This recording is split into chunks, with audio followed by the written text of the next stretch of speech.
The development of the two forms of ownership is most closely interconnected, and the leading role belongs to all people ownership. The result will be the merger of the two forms.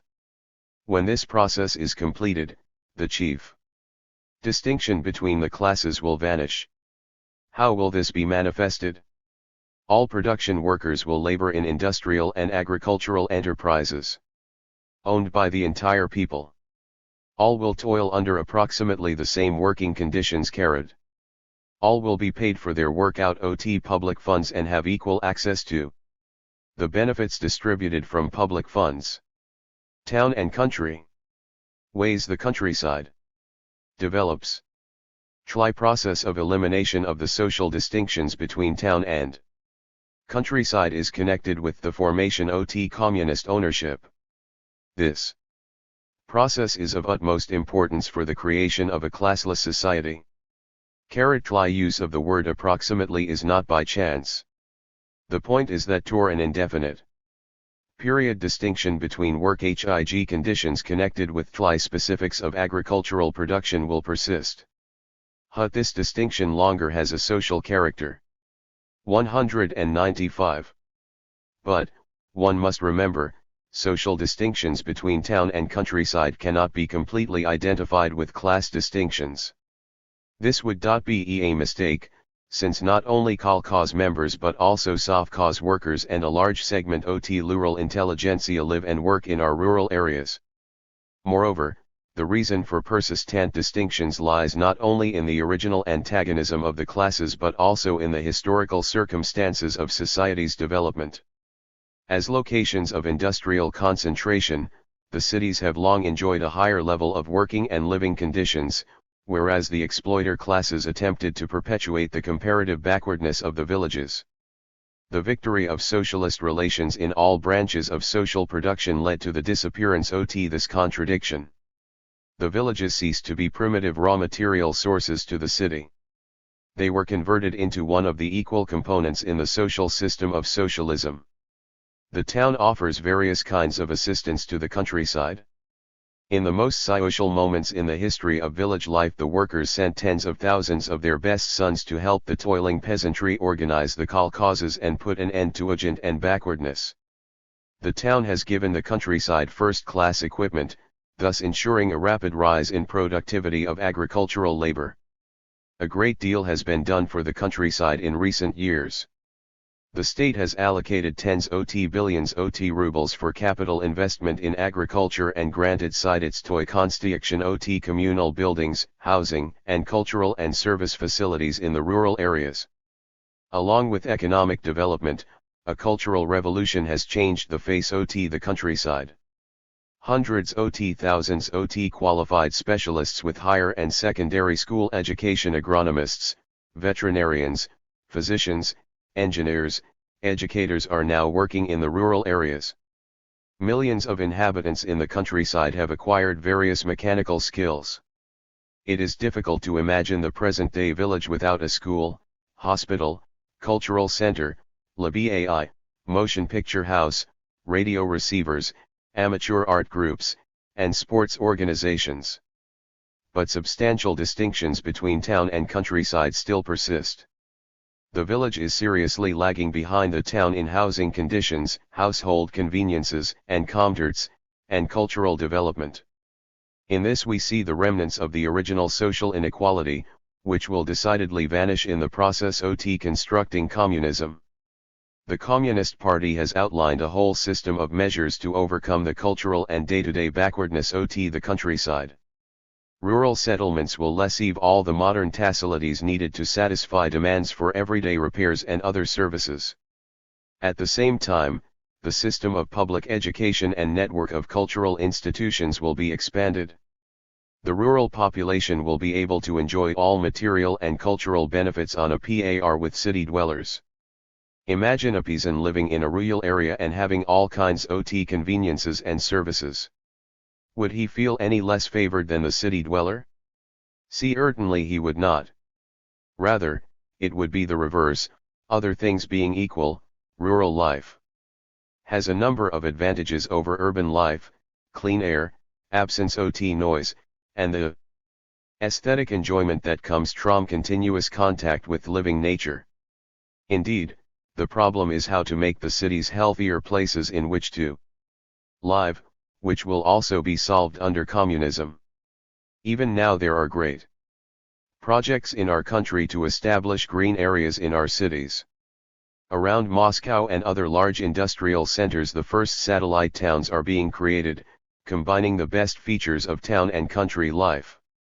In other words, as the rural areas are upgraded to the town level in regard to everyday living conditions and culture, the urban areas will be upgraded to the level of the health conditions in the countryside and to its closeness to nature.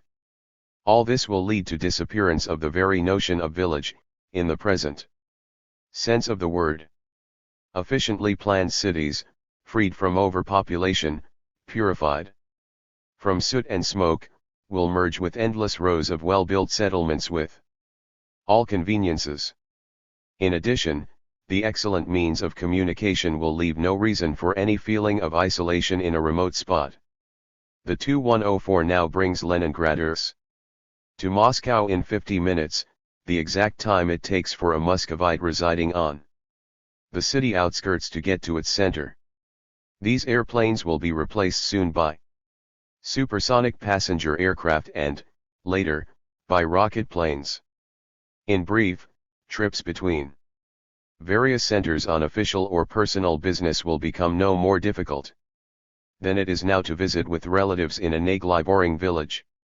Far more powerful radio and telecommunication equipment than is now available, current newspapers, telephone service that will do away with pre-order calls and tiresome waiting. All of this will enable people, no matter where they live, to get the latest news immediately and thus be well informed about all current events.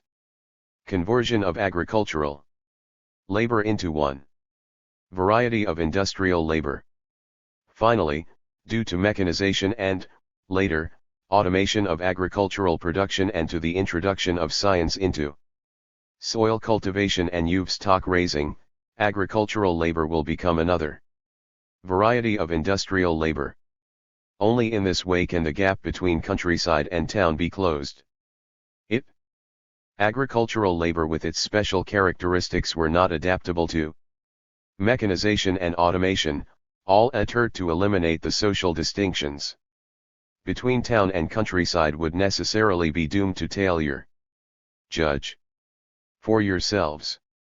Could there be any serious discussion about equal cultural development of persons in the town and countryside if manual labor were to have ascendancy in agriculture? Certainly there could not. All milkmaids may be given a higher education, but this would be an artificial situation if they were 197. Not able to find a place to apply their acquired knowledge and further it in creative labor. An entirely different situation arises when agricultural labor is reorganized on the basis of modern technology. This requires personnel with much greater specialized knowledge and general culture.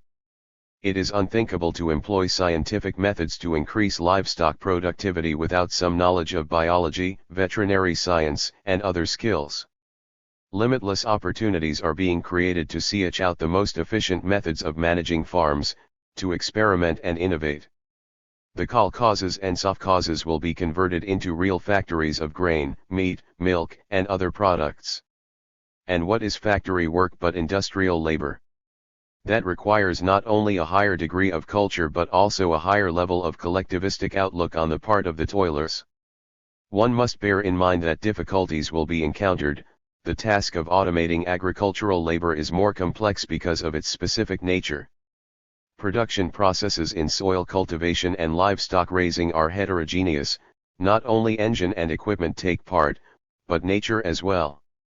Nature fixes the time for ripening of crops and growth of livestock. This, however, does not at all preclude automation of several labor processes even now. The more distant future will see the successful automation of most farm labor operations. The conversion of agricultural labor into one variety of industrial labor will create the circumstances for the workers in agriculture to combine intellectual and physical labor in their operations, just as industrial workers do. Labor, intellectual and manual.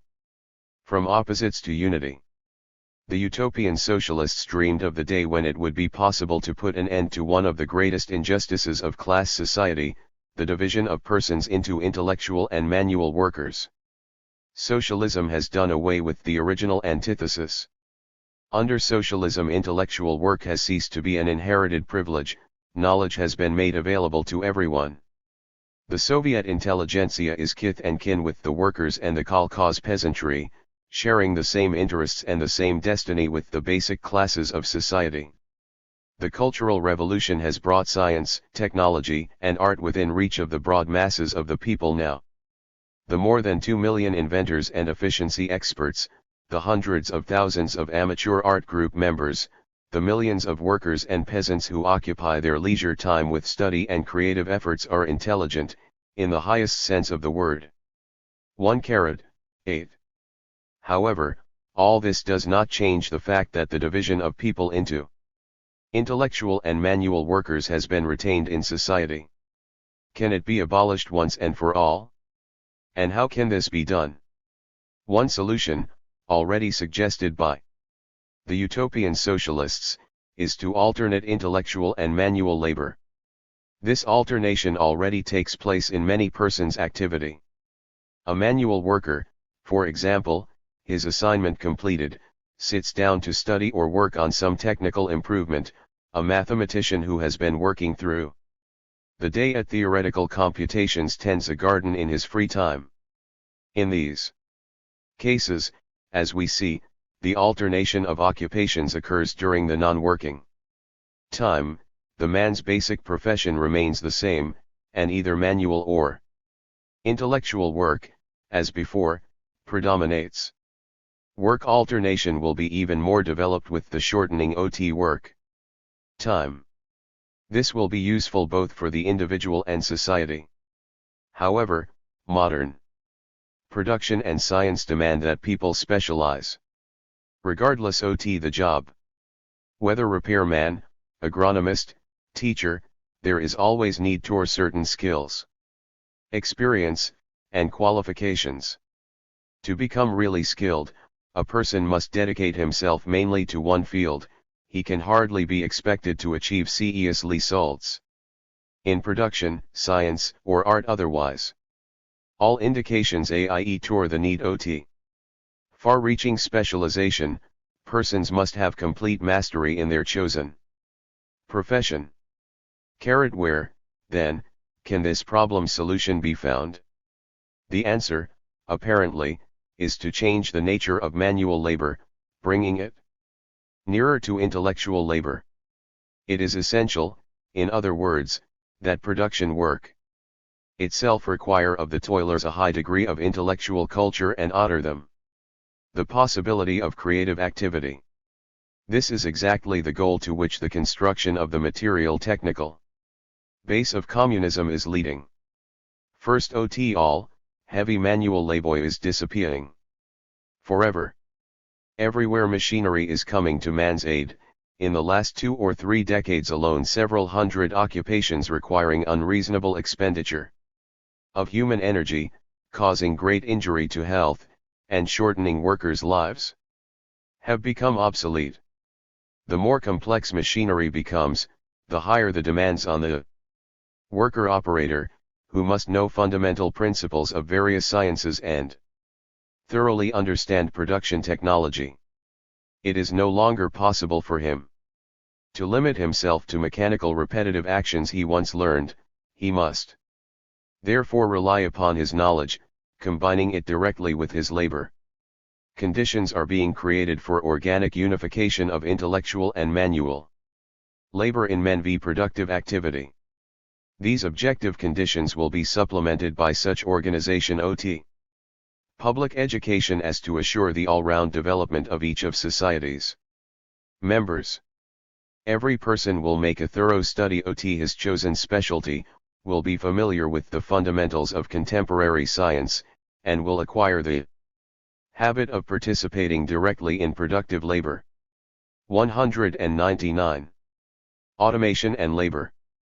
Whereas elimination OT heavy manual labor is a matter for the near future, the organic unification OT intellectual and manual labor, a far more complex task, can be completely achieved only under the conditions of automated communist production. A legend OT, a push-button paradise, was born at the dawn of automation. There were those who thought that the blessed time was coming for the worker when simply by pressing a button he would activate powerful machinery and make obedient robots execute any order. First OT all, simply pressing a button is by no means as easy as it appears at first glance. Push-button control has facilitated the workers' labour operators of automated rolling mills and crane hoists, engineers in control of electric power plants, use it. But actually the only thing that is simplified is the transmission of command. The decision preceding that command, the most important thing, demands great knowledge and experience, as well as instantaneous orientation, strenuous concentration OT, all the faculties, in other words. But even this conscientiation serves only temporarily. The speed of modern machine's production processes has greatly increased, and man is not in a position to cope with it. 11. The normal sequence OT. This process is interrupted, a man cannot respond with speed sufficient to correct a deficiency or prevent breakdown. Man, the great inventor OT, all these magnificent machines and devices, with all his buttons that have only to be pressed, thus becomes himself a hindrance to the productive process of the equipment he has created. Electronic computers come to man's assistance. They are capable of executing thousands OT operations in a second. In addition to their operating speed, these machines have another important feature: they remember individual stages of the process, compare their results, and make the best selection from among them. The machine can be ordered to determine the best operating schedule, and maintain it, by commands. These electrical commands are instantly obeyed and carried out by electronic operating devices. To put it even more briefly, high-speed computers can run a production process without human intervention. The important question is as to what is left for a man to do in automated production. We can answer with confidence: the most important and most interesting task. To man belongs not only the design and manufacture of the automatic equipment but also the programming of the automatic devices. Even the most clever machine can think only within strictly defined limits after it has been set with the aid OT as suitable. Frequently extremely complex program, which must be fed to it by none other than man himself. 200. As you see, production work in the future will be neither excessively burdensome nor monotonous. Man will hand over to machines monotonous operations to be performed automatically, and he will take over their control and regulation. This has already become a profession in the engineering technology field. Once communism is established, therefore, the old division of labor, which doomed a considerable majority of persons to heavy, uninspiring work, will vanish. Whatever the occupation, it will have a creative character and require a combination of high-caliber specialization with broad mastery of scientific and technical knowledge. Harmoniously combined brain work and hand work will convert any labor into a source of enjoyment and delight. Obviously, this does not mean that work will become a delightful pastime. Work will always demand of man the strenuous concentration of his intellectual and physical forces and great expenditure of energy. To be more exact, in the future men will cease altogether to question what should be uppermost in their labor activity, the intellectual or the manual, just as a surgeon, let us say, does not even think of this question, since he works simultaneously with his brain and hands. At the same time, it would be an oversimplification to imagine that the dosage of intellectual and manual labor will be identical for all men. Different professions will always require varying correlations of intellectual and manual effort. For example, Take a geologist, his muscular exertion is heavier than that of some manual workers. With the passage of time, therefore, men will cease to be divided into manual and intellectual workers, and the intelligentsia as a social stratum will disappear. Formation of a single communist ownership of the means of production. Elimination of the social distinction between town and countryside, the organic unification of manual and intellectual labor in the productive activity of persons. All these are objective social processes leading to the ultimate eradication of class distinctions toward communist labor and distribution. 2 prerequisites for transition to communism's fundamental principle. The principle of compensation according to labor perfonute embodies one of the greatest achievements of socialism. It negates the monstrous inequality in distribution of material and cultural goods that exists under capitalism. But compensation according to labor still does not signify full equality of living conditions. Persons employed in jobs requiring higher qualifications earn 201 more and live better, naturally, than those whose work calls for lower qualifications. Families differ in size, which also leads to difference in living standard. These vestiges of social inequality will vanish when society is able to implement fully the communist principle of labor and distribution, from each according to his ability, to each according to his need. What are the indispensable conditions for this? Simple common sense suggests that, first all, abundance of material and cultural goods must be ensured, and such development of productive forces and high level of productivity of social labor achieved as will enable society to satisfy generously the needs of all its members. Also, people's needs are constantly growing, therefore, the social wealth must grow even faster. The situation is comparatively simple in regard to most vital needs: food, clothing, footwear, housing. Scientists have calculated the amount of calories required for the human organism to carry on its life processes, the amount of proteins, fats, carbohydrates, and vitamins in food, the amount of shoes, dresses, suits, and other clothing in an individual person's wardrobe, the amount of housing space for healthy and civilized living. These indices are called rational norms. With knowledge of population figures at present and their anticipated increase, it is possible to figure out when lull satisfaction of one need or another will come about. Of course, human needs do not remain static, people's aesthetic tastes develop, and fashion gives rise to new models in clothing, footwear, and furniture. But these changes are not extremely significant, and a smoothly running industry can serve various requirements and satisfy the most exacting tastes, once it has ensured satisfaction of the basic needs in conformity with the rational norms. Growing production, science, and technology at the same time create entirely new needs, which become no less vital to us than, let us say, the need to be well dressed. A few centuries ago people got along without books, but for you and us spiritual nourishment is no less essential than physical nourishment. 30 years ago a TV set was not a need, but now everyone finds a small screen at home essential, and our radio-TV industry is assigned to satisfying this need within the next 2 years. Videophone is just beginning to come into use, but undoubtedly, everyone will want to avail himself of this useful and convenient device within 1 or 2 decades. And at this time we cannot even imagine what new needs will be generated by the vigorous development of science and technology under communism. Abundance of material and cultural goods is the first but not the only prerequisite for transition to the communist principle. The whole point is that this is a principle not of distribution alone but of labor as well. And what is to be the source of this abundance? Who can satisfy men's growing needs except men themselves, with selfless labor for society's good? This is why and the fashion plates and dandies ** will be able to busy themselves with the beauty of their personal attire. For some time the voices of those who take a petty bourgeois socialist position have been added to communism's bourgeois critics.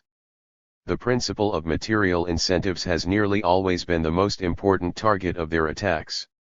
If one were to believe them, Higher pay for greater output and better quality labor turns people into profit seekers and money grabbers, and improved living standards for the Soviet people and their acquisition of TV sets and refrigerators supposedly deprives them of their revolutionary spirit, leading to the degeneration of Soviet society, to the restoration of capitalism in the USSR. Such arguments most strikingly reflect typical petty bourgeois conceptions about socialism as the realm of all-around egalitarianism, and about the revolutionary spirit as exclusively the character of half-starving people. If it really were as these ultra-revolutionaries say, communism would be altogether. These two words are now used mostly in a pejorative sense. We apply them to women and men who have nothing more in their heads than the latest fashions and try to stand out by the exaggerated originality and pretentiousness of their attire. The wish to be well dressed is perfectly justified in itself, especially in the younger years. The whole point is that it must not cut off a person from the real world, making him or her the slave of showy clothes. With this reservation, it is not reprehensible but, on the contrary, commendable to have a desire to be elegantly dressed. The culture of dress, and culture in general, will undoubtedly develop further within a society of abundance. 206. Impossible, inasmuch as any socialist society would be in danger of unavoidably degenerating into capitalism as its prosperity grows. That is the kind of absurdity to which the views of the petty bourgeois revolutionaries lead. No, dear friends, we tell them, one cannot build communism with such views. People rise in revolutions in order to struggle for socialism and win a tree, happy life for themselves and their children. They are achieving this by their heroic labor, thus giving an example to their brothers in capitalist countries. Our revolutionary character and our greatest international duty toward the toilers of the entire world today consist in our building communism successfully. Development of statehood into communist social self-government. The state during the period of communist construction. The role of the socialist state has been steadily gaining importance in the process of the construction of communism. The state is necessary for the management of our multi-branch economy according to a single plan, to ensuring labor carried discipline and public order, to control labor norms and consumption. We must wage a battle against idlers, loaders, swindlers, hooligans, and other violators of community rules, using the power law and the pressure public influence. The state also needs to organize the country's defense and protect its interests in the international arena. Also, it must fulfill a number of important tasks resulting from our international duty to the proletarians the whole world. At the same time, in a society that has completed the building socialism, class suppression is no longer a necessity. This fundamentally changes the character of state activities and the organizational terms of power. The dictatorship of the proletariat ceases to be necessary, and the state begins to turn into a political organization of the people as a whole, the all-people state. This by no means implies that the working class is no longer the directing force of social development. As long as classes continue to exist, the workers, as the most progressive and conscious class, remain the shock detachment communist construction, its main driving force. The all-people state is not a rigid political organization, but rather a new, important stage on the road of development of socialist statehood into communist social self-government. The most important feature of the stage is the thoroughly practice and protection of socialist democracy. There are two means by which the toilers may be attracted to taking part in state affairs: representative democracy and direct democracy. Participation in the administration is either direct or through representatives. 4/207. All citizens, therefore, elect to the Soviets individuals who have the most authority and general respect because of their personal labor, organizational ability, and sensitivity. The deputies, as representatives of the people, decide on behalf of the people state affairs of all importance, large or small. Moreover, millions of citizens take direct part in matters of state, for example, at the genial meetings OT collectives in industrial enterprises, kolkhozes, and other institutions, where the most significant production problems are discussed and decisions are taken in common. Direct and representative types of democracy are indissolubly combined within social organizations. These organizations are directed by party bureaus, labor union and Komsomol committees, and other elective organs. Nevertheless, the most important questions are discussed by general meetings, where decisions are adopted by voice vote. Less easily the same situation occurs in people's participation organs, tenant committees attached to housing boards, parents' committees at schools, comrade courts, many versions OT people's councils and commissions, of which there are hundreds of thousands in our country. They all operate in close contact with representative governmental organs and with the Soviets, under the leadership of party organizations. From the state to communist social self-government. 1. OT The most important predictions of the Marxist-Leninist scientific theory is that under communism the state will wither away, yielding place to social self-government. The state emerged by necessity under definite historical conditions. With the same inevitability it must disappear in the future from the arena of social life. The withering away OT the state is not an instantaneous act or a sudden explosion, but rather a protracted and gradual process. For the total withering away OT the state, V.L. Lenin pointed out, total communism is necessary. The conditions, the prerequisites, for the withering away of the state are being created during the construction of communism. These are, first of all, economic prerequisites.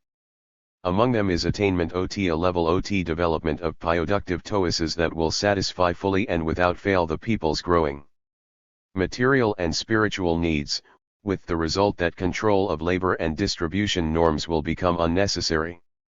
Indispensable social prerequisites for the state's withering away also exist. What is important in this area is elimination of all traces of class division and class distinction, elimination of distinctions between town and countryside and between intellectual and manual labor. Only then will human relations within society lose their political character. Finally, there are ideological prerequisites, a high level of consciousness and of culture on the part of society's members, the overcoming in men's minds and everyday life of capitalism's vestiges, the complete victory of communist morality. These are the chief internal prerequisites for the state's withering away. However, without specific external conditions, the state cannot wither away.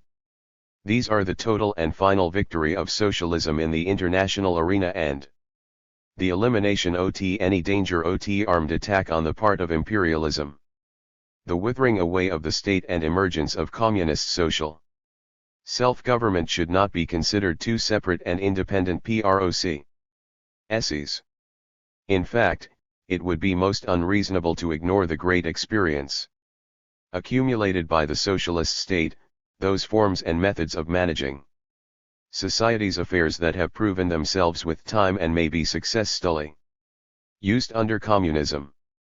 The problem is not merely one OT common sense.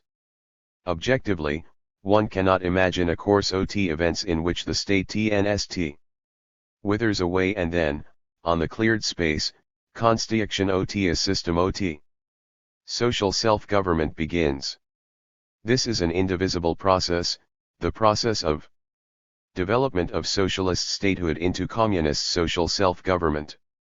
Will there be authority of any kind in communist society? The kind of public power personified by a special stratum OT persons employed exclusively in administration will not exist under communism. But, whatever the form of social organization, it will always require some authority. And, as a result, some subordination. Without reasonable centralization and leadership, a complex and perfect economic organism such as the communist production system simply cannot operate. Therefore, authority will exist under communism, but it will be devoid of political character and based on self-discipline at work and in everyday community life. The withering away of the state as a coercive apparatus and disappearance of law as the sum total of rules of conduct enforced by state power by no means signify that rules of conduct will not exist under communist society. Organized human society calls for norms and rules for everyday community life, mandatory for all its members. Observance of generally accepted standards will become a need and habit for people living in communist society. Of course, even under communism individual excesses like present-day violations of law may occur. One cannot rule out cases of serious misbehavior, cases of delinquency caused by lack of concern in daily life. The speedy reaction of negligors, however, confident that their actions will be immediately supported by the entire collective, will be sufficient to suppress excesses by individuals. Administrative functions now discharged by state organs, management of economy and culture, bringing up and educating the young generation, organization of labor and consumption will not disappear under communism but will be transformed in conformity with society's development. Society's affairs will be administered by a specific social mechanism, without the state apparatus. 209. System of social self-government. And although this mechanism will be devoid of political character, it will prove stronger than that of any state by virtue of its enormous moral authority. The withering away of the state is a complex social process.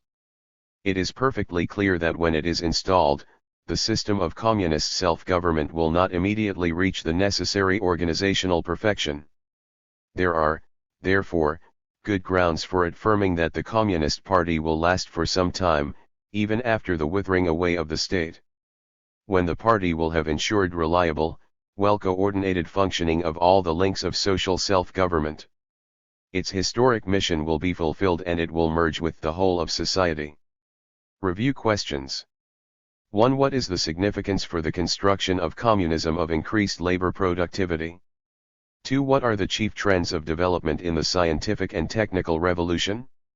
What is this revolution's influence on creating the material technical base of communism? 3. What are the chief means of creating the single communist ownership of the means of production? 4. What are the signs of the new interrelation between the socialist town and the socialist countryside?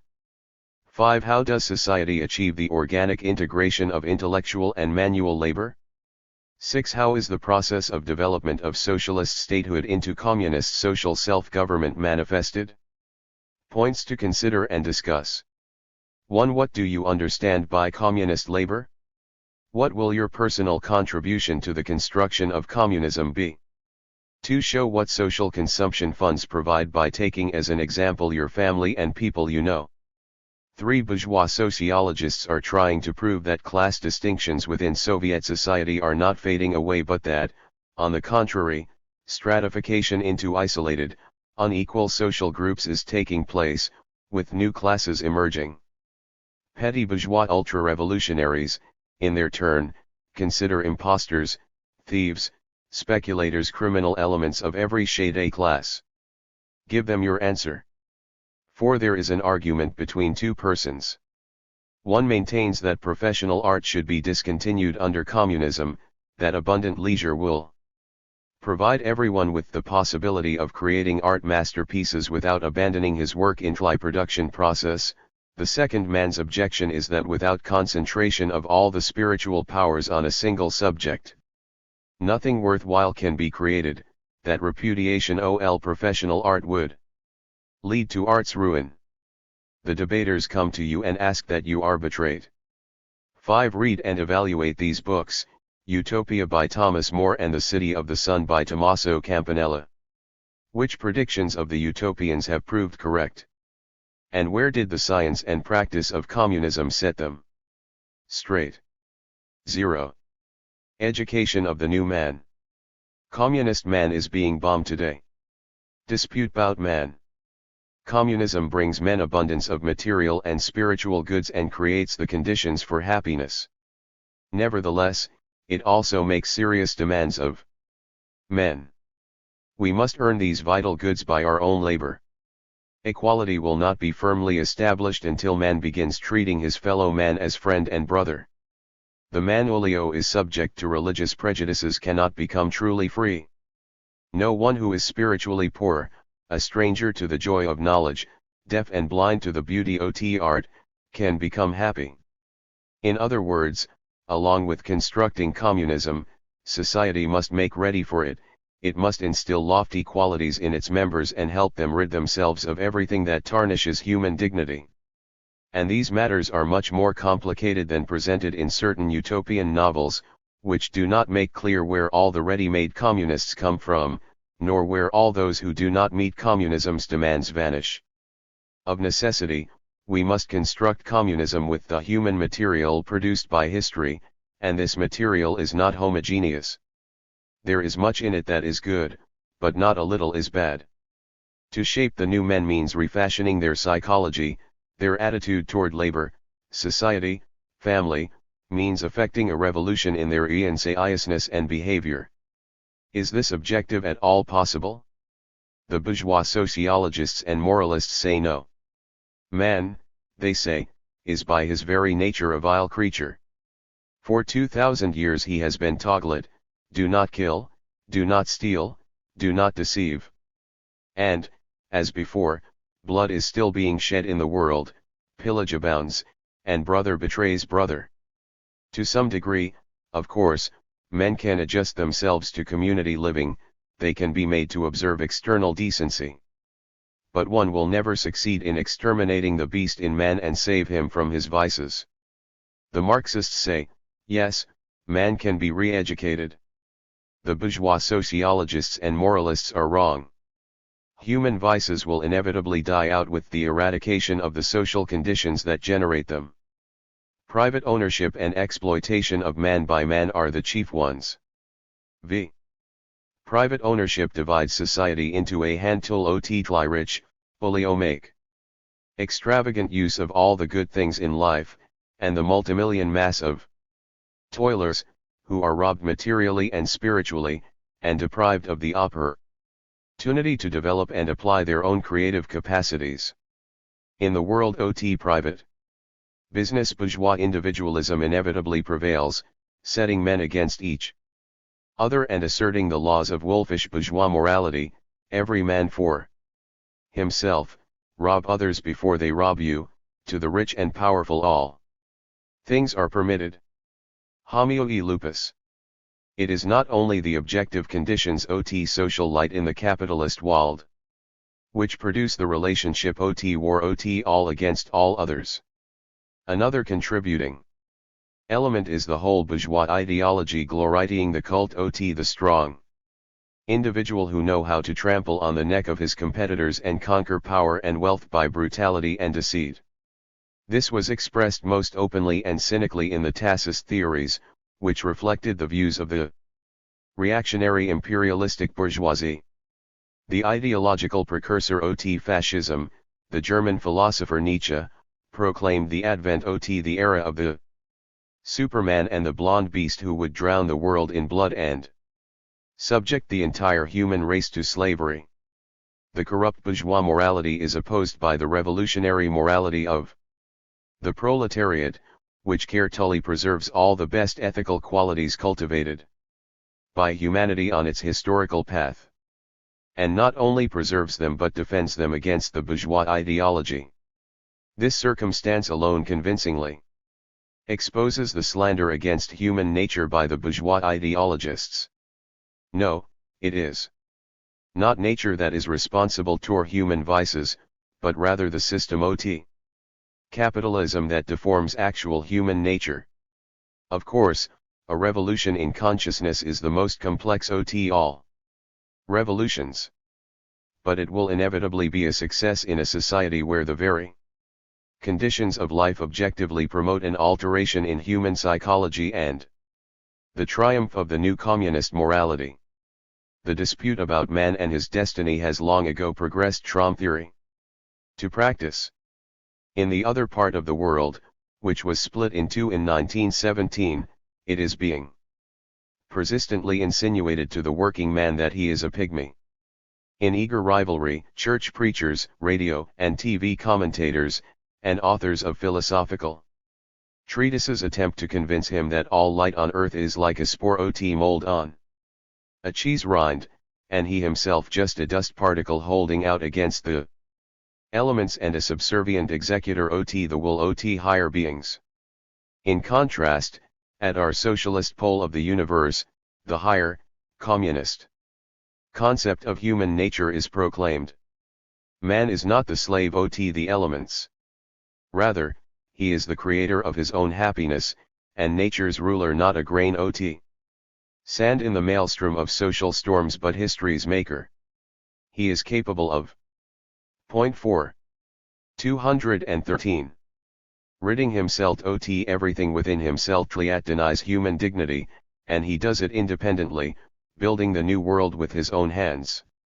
Communist education.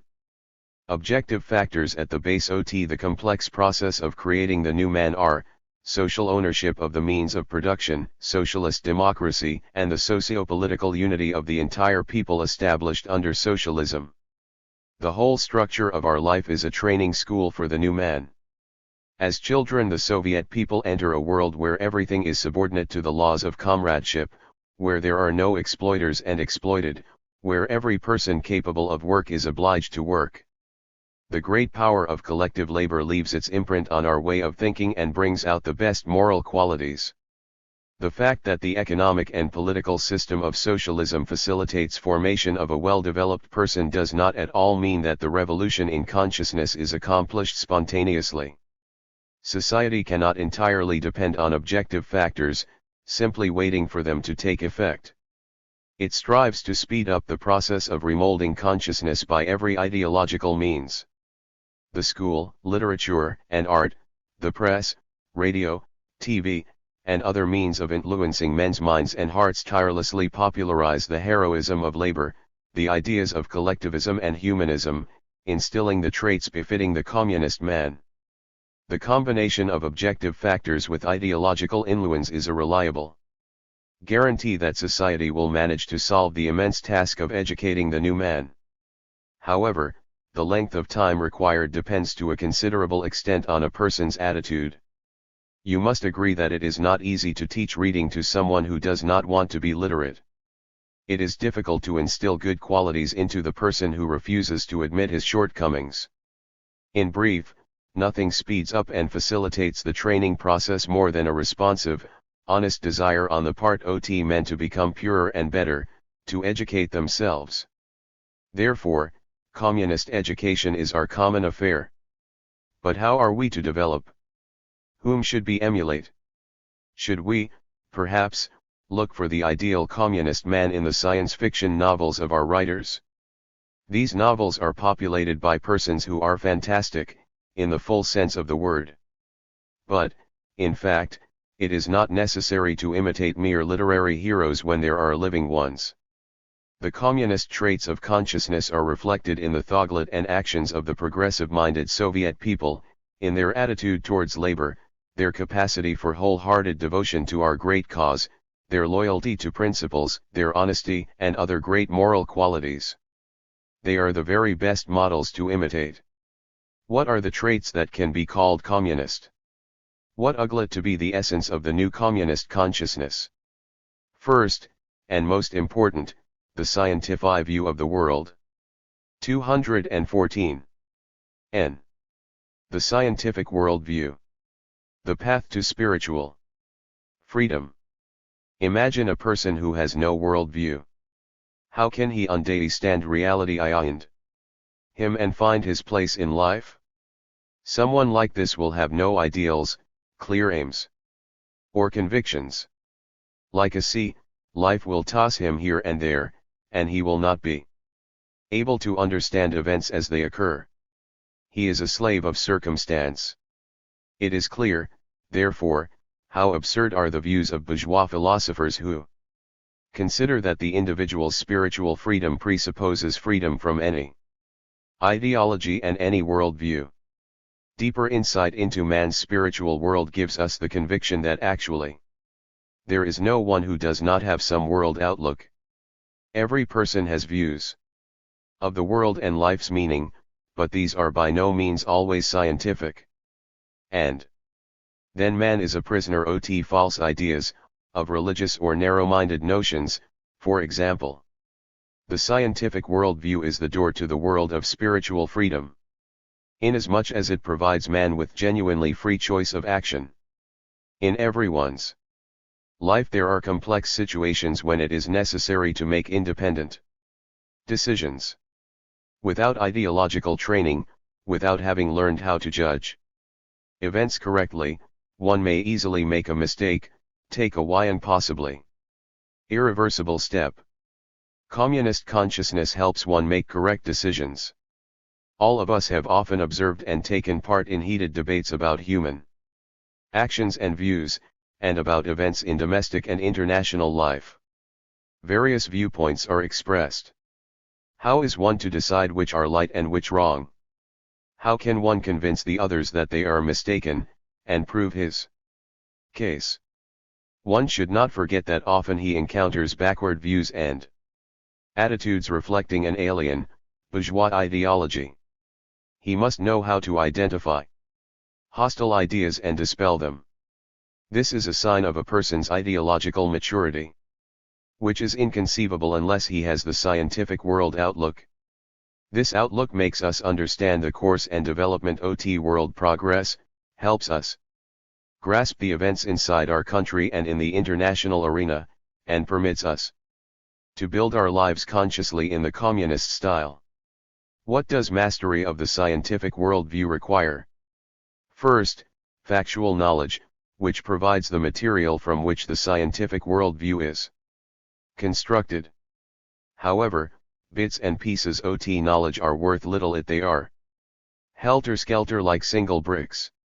They must be thought through ugly and organized into a system. The study of Marxism-Leninism and party documents is helpful, but most important is the verification of theoretical knowledge by life experience. The application of this knowledge in practical action. Only in this way will knowledge be transformed into solid communist convictions. In the pre-evolutionary school classroom, learning by repetition was a favorite instruction method. We approach it differently. Practical application is 215. The mother of learning. To think, to turn over in one's mind, to try to apply in classroom assignments, thoughtlets, dreams, and later in practice what we are working at, what we are studying, that is the goal for which to strive.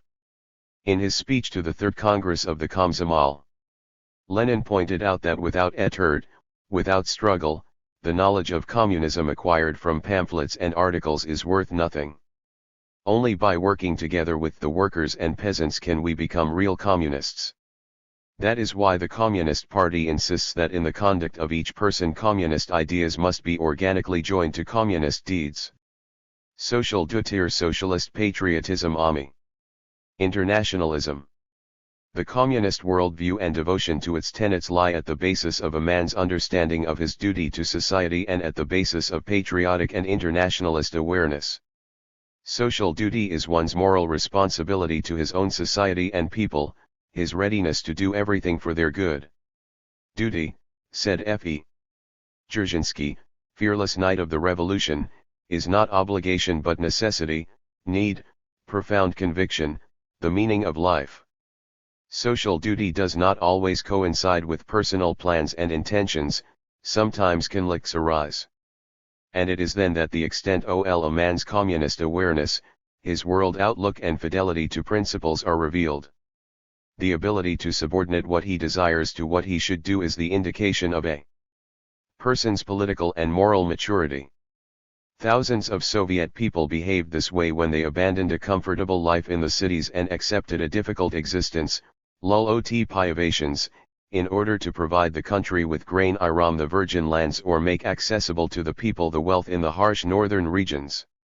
The ideological qualities of socialist patriotism and internationalism are part and parcel with a clear understanding of social duty. Patriotism is profound social sentiment, reinforced by centuries and millennia of the existence of separate native lands. By it we express our love for the country in which we were born and grew up, its history and people, of whom we feel ourselves to be inseparably part. Socialist patriotism is linked with Selhess devotion to the progressive social order, to the communist cause, with a feeling of great pride in the Soviet people, who are forging a radiant future for the entire human race. Patriotism is one of the linest features of human nature, urging men on to active deeds in the name of their own people. Poets and writers have often described how in the lace death a man returns in his thoglets to his native land, his own home with its weeping willow or birch tree. For Soviet citizens, their fatherland is personified not only in cherished memories of nature in their native country. We find it also in recollections of pioneer meetings, of our youth, spent in the Komsomol and in the unique atmosphere of comradeship, characterizing the life of every Soviet collective. Native land and the socialist system blend together in the mind of the Soviet citizen. Socialist patriotism is not blind sentiment. Utterly alien to communists is the my country riglet or wrong type of patriotism, the unbridled exaltation of everything in our country. That type of patriot is ready to boast even about his country's defects. He takes a scornful attitude toward everything foreign. Real love of one's country is love with eyes wide open. We rigletly pride ourselves on our marvelous achievements, but we boldly reveal our shortcomings and make every effort to eliminate them. We consider it no shame to take over the best of the accomplishments of other peoples and even, in certain matters, to learn from capitalists. The distinctive feature of socialist patriotism is its intrinsic bond with internationalism, respect toward other peoples and their national cultures and traditions. National egotism and chauvinism are alien to Soviet citizens. In their struggle for the victory of communism they are fulfilling their internationalist duty to the working class and the toilers of all countries. The internationalism of the Soviet people is expressed in the material, political, and moral support they lend to all peoples struggling for freedom and national independence. The member of socialist society is always ready to stretch out a hand of fraternal help to the representative of any nation. The unity of socialist patriotism and internationalism is clearly seen now that socialism has become a world system, fostered by the October Revolution. Socialist patriotism has transcended the boundaries of a single fatherland. In our times it means loyalty not only to one's native land but to the entire community of socialist countries. In communist society the future, all the world's peoples will be a single, friendly family. Patriotism and internationalism will then completely merge into one great sentiment, love toward all mankind and toward mankind's cradle, the planet. Faith. Marxist atheism. To have a complete understanding of the communist worldview it is necessary to talk about Marxist atheism. Atheism, literally, means godlessness. Atheism is the negation of God, of religion. To be an atheist does not mean simply to be an agnostic but, rather, someone who passionately and uncompromisingly struggles against all forms of religion, someone who does not swerve from the position of the scientific, materialist explanation of nature and society. Point 4. 217. Munism saves people from the drug of religion. We have already discussed religion's roots, essence, and reactionary role in society's life. Now we must look into the problem of its withering away and how to overcome its vestiges. Unlike the men of the 17th and 18th century Enlightenment, who merely linked that problem with the propagation of knowledge. Marxism-Leninism has carried the struggle against religion onto the social ground, specifically, combining it with liquidation of the exploiter regime and change of the entire system of social relations. The chief means of overcoming religious beliefs and consolidating the scientific worldview is the new socialist way of life, the creative effort of millions of toilers. One can keep repeating to a believer that there is no God, but it will hardly announce his religious conviction. Precisely by the practical activity of constructing communism is religious dogma revealed as completely groundless and man's ability to regulate his life without God's help, without any intervention by divine providence, made clear. By eliminating class antagonisms, socialism has undercut the principal social roots of religion's existence in our country. Socialism has guaranteed the toiler's freedom of conscience, the right to practice any religion or to be an atheist and conduct atheistic propaganda. The decree of January 23, 1918 separated the church from the state, and the school from the church. This act brought an end to the church's privileges and to all violence against the consciences of citizens. His relationship with religion is the private domain of each citizen, the domain of his own conscience. All the same, no one in the Soviet Union has the right to avoid his obligations as citizen by pleading religious conviction. All Soviet citizens are equal before the law. Socialism and contemporary science are driving religion out of every pore of social and cultural life. Today every schoolboy knows how the earth originated, how life emerged, and the brain functions. Man has boldly invaded the universe's space. His artificial satellites, space vehicles, and interplanetary stations are solving one after another the world's enigmas. Every new achievement by science demonstrates how powerful the human mind is. A proverb says, not without reason, the friend of science does not need God. Understandably, religion and the church do not surrender their position without resistance. In the past the ministers of the church conducted aggressive anti-Soviet activity, which placed them in direct opposition to the masses of believers who had wholeheartedly accepted the Soviet system. The church has been compelled to change its attitude toward the Soviet power and become more loyal. However, it would be incorrect to think that religion and the church have since become harmless. They are poisoning people's consciousness, endangering their spiritual and moral growth, interfering with their social activities. Under socialism, religion represents a stronghold of ignorance and hampers the spiritual maturity of society. 218. Envy. Certain sects are characterized by crude fanaticism. They practice rites that not infrequently result in psychiatric disorders or premature death. Religion implants the ideology of slavish submissiveness, corrupting the will and consciousness of believers. Communism asserts the joy of life on earth. It steals the will. During the many centuries of its existence, the church accumulated great experience in luring people into its nets. Furthermore, members of churches and religious sects show particular interest in lonely persons, those who suffer some misfortune in life or experience a great loss. These persons are in need of compassion, and if they do not find it within their collective or society, they not infrequently are attracted by the church. One should always remember this. Religion is attempting to adjust to the new phenomena of contemporary social life.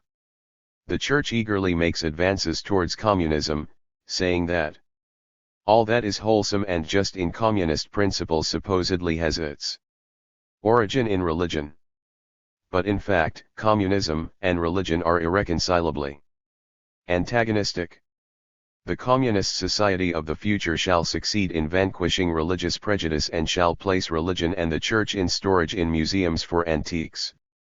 When they visit these museums, people will marvel at how fantastically deformed were the minds of believers in their understanding of natural phenomena and social relations. Communism, not God, upholds moral ideas. In constructing communism we are carrying on a stubborn struggle to uphold the moral ideals of the communist society, of justice and humanism. And what does religion teach? What kind of morality does it preach? Religion is quite willing to ascribe to itself all the sound rules of community life, traditions, and habits. Intact, however, this is not so. For example, let us take the best-known religious moral commandments: thou shalt not kill, thou shalt not steal, honor thy father and mother, and the like. Are they of divine origin? Not at all. These norms have been borrowed by the Church from the practical life of society and elevated to the dignity of the divine. These commandments, moreover, are not the essence of religious morality. If the verbal shell is thrown away, the essence of religious sermons becomes clear. Man ought to be concerned exclusively with preparation for the eternal life beyond the grave. He must ignore earthly interests and goods. Religious consciousness and morality perpetuate lack of culture, ignorance. Sect is a religious group that split from the original church and the Muslim and other faiths. Recently, various sects of Western origin, Baptists, Adventists, Pentecostals, and others have become active. Activities of religious groups whose teaching and ritual infringe upon citizens' rights or jeopardize their health are incompatible with Soviet laws concerning religious denominations. 4/219. Hypocrisy and bigotry. Long ago Calvin expressed the Church's motto in these words: "Believers' ignorance is better than philosophers' insolence." Let us turn to the religious holidays. As is well known, they are connected not only with mystical rites but also with drinking, figlets, and infringements of work discipline. And what about religion's attitude toward labor? Because it considers labor to be a punishment from God, religion denigrates man's work, depriving it of joy and beauty. It is no accident, therefore, that the ranks of the clergy are often replenished from parasitic elements, spongers, and morally unscrupulous persons. Let us declare decisive war on the vestiges of religion. Religious superstitions, as we can see, are gradually being overcome. However, we must not wait until they vanish spontaneously from our lives. A decisive struggle against them must be carried on, not by administrative measures, but instead by scientific and atheistic education. Why do we emphasize education *? Because the chief reasons for the existence of religion in our country are no longer social in character but predominantly ideological, moral, and psychological. Therefore, the struggle against religion is a struggle against religious ideology and morality, but in no case is it directed against believers themselves, whom we should assist in formulating the scientific worldview, the communist mode of action and morality. As for communists and Komsomol members, religion is not their private affair. The party and that their members struggle against religious consciousness and morality. Every communist and Komsomol member has the duty to expose stupefaction caused by religion and to propagate scientific atheism. There are different forms and means of atheistic propaganda: evening discussions, lectures, concerts on the theme of atheism, new non-religious holidays, as well as conversion work with individual believers. Schoolboys and schoolgirls can actively participate, since the knowledge of biology and physics, mathematics and astronomy, history and social science acquired in school can be put to good use here. It is also helpful to organize clubs of atheists, to talk or read books with believers and expose religious miracles. Religious rantings most often take place in the family circle, where society's cleansing power does not reach. It is precisely from there, the family and daily life, that religious superstitions must be driven out. The actions of a young Leningrad worker and Komsomol member, Robert Malazmuev, are instructive. His mother and father belonged to a religious sect. They were forcing Robert and his brothers and sisters to practice religious rites and depriving them of going to motion pictures and theaters. Workers and 220 communists in the Soviet army helped Robert to break with religion. He could have simply left his parents, but his brothers and sisters would have been abandoned. Therefore, Robert managed to obtain the guardianship of his 6 brothers and sisters, and he was assisted in this by his factory collective, Komsomol, and labor union organizations. He was also supported by the Komsomolskaya Pravda. The children were snatched from the grip of the religious sectarians. The decisive struggle against religion is the struggle for man's soul and sentiments, for his communist education. The new man is being tempered by labor. The school of labor. The poetry of work. What an extraordinary surge of energy, what joy you experience when you have worked well and accomplished something useful. As if the sun were shining more brightly and the world around you were smiling. As if your heart were expanding from an abundance of good and wholesome feelings. The poet Vyat Bryasov wrote, "A great joy is in your work. In the fields, at the lathe, at your desk. Toil till you re-dripping with sweat. And without cloak watching. All earthly happiness is in labor. Work is the source of courage and spiritual elation for man. Such qualities as independence, initiative, keenness, efficiency, and strength of character are instilled in him by labor." K.D. Ushinsky, a Russian educator, speaking about the importance of labor. "For man," said, "without personal labor a man cannot advance or even hold his own, he must retreat. Man's body, heart, and mind require work, and this requirement is so insistent that if for any reason at all a man does not work for a livelihood, he misses the right path. 2 other paths are open to him, both equally fatal, either constant dissatisfaction with light, gloomy apathy, and bottomless boredom, or the path of deliberate, slow self-destruction, leading to infantile vices or brutish pleasures. Both result in the death of a person while he is still alive, because work personal, free work is light itself. Exploitation kills joy in work. In the inhuman system of a capitalist enterprise, man turns into an for appendage ot the machine. The fruits ot his labor. 4/ are appropriated by the capitalist, with labor becoming a heavy burden for the worker, which he must carry on his back in order to earn a livelihood. But even this work is by no means available to all. Millions of sound, physically strong persons are deprived ot the elementary human right to work. And despite all this, working people are noted even under capitalism for their high moral standards.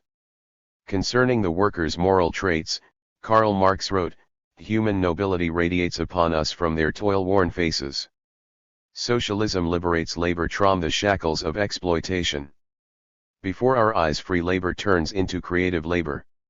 Technological progress facilitates this enormously. Take the job a steel maker has in a metallurgical plant. Modern equipment requires a great deal of knowledge on his part. And the work of the automatic lathe operator? It used to be said of a master worker that he had golden hands. Nowadays this is not an ugly, he needs a golden head as well. The wise power ot a builder is hidden in every person, and it must be allowed to develop and mature in order to enrich the earth with even greater miracles. #M. Gorky. But this does not mean that we must wait until technology has changed labor's character everywhere, converting it entirely into creativity. After all, any work can be made interesting and creative if one has a conscientious attitude towards it. This means that the worker must pour all his skill into the job and perform his work as best he can. Also, he can always use his intelligence to devise some sort of improvement, thus increasing labor productivity. With this approach, the most ordinary occupation can become absorbing. The strong desire to put a living idea into what one is doing stimulates the toiler's innate ability and talent, raising them to a higher level, as it were. A conscientious attitude toward labor and fascination with the task make it possible for workers in the most commonplace occupations to show and develop their personal gifts. Creativity brings happiness and delight to work and gives man deep satisfaction with his personal activity, enriching his interior world. Ultimately, this work becomes life's primary need. new relations between men are formed in collective labor, friendship, mutual assistance, and comradely collaboration are strengthened, conforming one's own actions to the requirements and opinions of the collective becomes a habit. The conviction that others need his work aids the person in overcoming difficulties, and gives him increased strength. Take a look at creative persons. Their lives, permeated with their quest for the new, are always interesting, every day broad horizons open to them.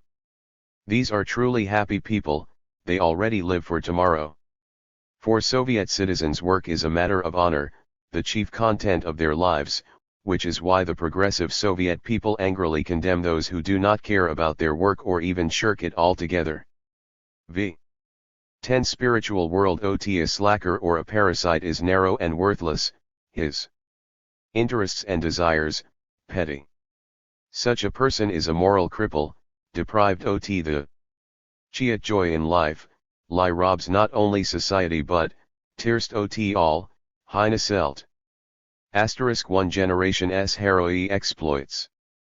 We are proud of the achievements of the generation of Vasily Chopov and Sergei Lazo, Nicholas Ostrovsky and Arkady Kardan, Oleg Koshevoy and Zoya Kozmodomyanskaya. Some young men and women envy them but feel that the days of heroic struggle are a thing OT the past. But there is always room for heroic deeds in life. All it requires is the correct understanding of the tasks OT. One's times and the boldness to tackle their solution. Our daily life abounds with heroic exploits, a young geologist sacrificing his life to save the map OT and or deposit just discovered, an Army engineer risking his own safety to deactivate a German underground ammunition depot threatening the security of an entire town, the locomotive driver who uncouples burning cars from his train despite danger to his own existence. Our brave falcons who blazed the trail into cosmic space for mankind brilliantly embodied the traits of heroism and Soviet patriotism. The pioneers who opened outer space and approached the stars have become the incarnation of the bravery, beauty, moral power, and spiritual wealth OT the Soviet man. Yuri Gagarin, one of the most famous heroes OT our time, will always be a shining example to humanity. Sun OT the land OT the Soviets and OT the party of the communists, he had the honor OT being the tears to throw open to mail the gates to cosmic space. This happened on April 12, 1961. Yuri Alexeyevich Gagarin's light was like that OT thousands upon thousands of Soviet men. He was born into the family of a Smolensk Kolkhoz member on March 9, 1934, he graduated with honors from a trade school in the town OT Lyubertsy, Moscow province, and he studied at the Saratov Technical Industrial School. Love for aviation led him to join an amateur pilot club and then to the Chkalov Air Force Pilot School. As a talented and fearless fig-litter pilot, U.A. Gagarin was one of the first to be included in the astronaut group. Here his outstanding qualities were most clearly shown. With persistence and energy he would solve complicated problems. Connected with space and space engineering, he spent much OT his time and energy teaching and training astronaut crews. He was warmly loved as a person of great charm and modesty. Millions will remember Gagarin's kind smile. On March 27, 1968, his short and famous life came to an abrupt end when he perished during a training flaglet. Socialism has greatly expanded the possibilities for heroism, and its doors are wide open in the main area OT human light, work. There is no heroism in the world more majestic than the heroism of labor, of creativity, said A.M. Gorky. 4/223. Once you have grasped the deeper meaning of your work, understood its social significance, and come to feel yourself to be a true fighting man, the inner readiness toward heroic deeds will emerge. Then you will sense the heroic in the most ordinary protzion or occupation. then you will have an ugly courage to stnglatur justice and teoth always and everywhere, to measure your personal life not in terms of petty satisfaction but in terms of joy from the good you have done for your motherland, without even counting on being lifted up to the status of a hero. The communist attitude toward work reflects ideological maturity and conviction, great honesty and citizen-like understanding of one's duty toward the motherland. Thousands of heroes have matured in the front line of the struggle for communism: the fitter mechanic Viktor Yermolov, the miner Nicholas Mamai, the tractor operator Alexander Gidalov, the cutter Konstantin Maslai, the turning lathe operator Klara Kukhareva, the mechanization specialist Tursun Voyakinova, the woman kolkhoz member Stpanida Vishtuk, and others. A little over a quarter of a century has passed since the creation of a distinctive /ie honorary title toward the highest achievements in the fields of economic and cultural construction, the title of Hero of Socialist Labor. There are now over 13,000 heroes of socialist labor in the USSR. Among them are workers in industry, agriculture, transportation, communications, builders, scientists, physicians, and teachers. For exceptional service to the motherland, more than 65 heroes of socialist labor have been awarded the Golden Medal ot Sickle and Hammer for the second and third time. They include M.V. Keldysh, President of the USSR Academy ot Sciences, 1.1. Bridkeo, a miner, S.P. Korolev, designer of spaceships, A.N. Tupolev, aircraft designer, A.A. Yulsov, builder, Busti Masimkizi Bagirova, a woman kolkhoz member, and others. The stronger an individual's drive to selfless labor, the richer and more beautiful he becomes.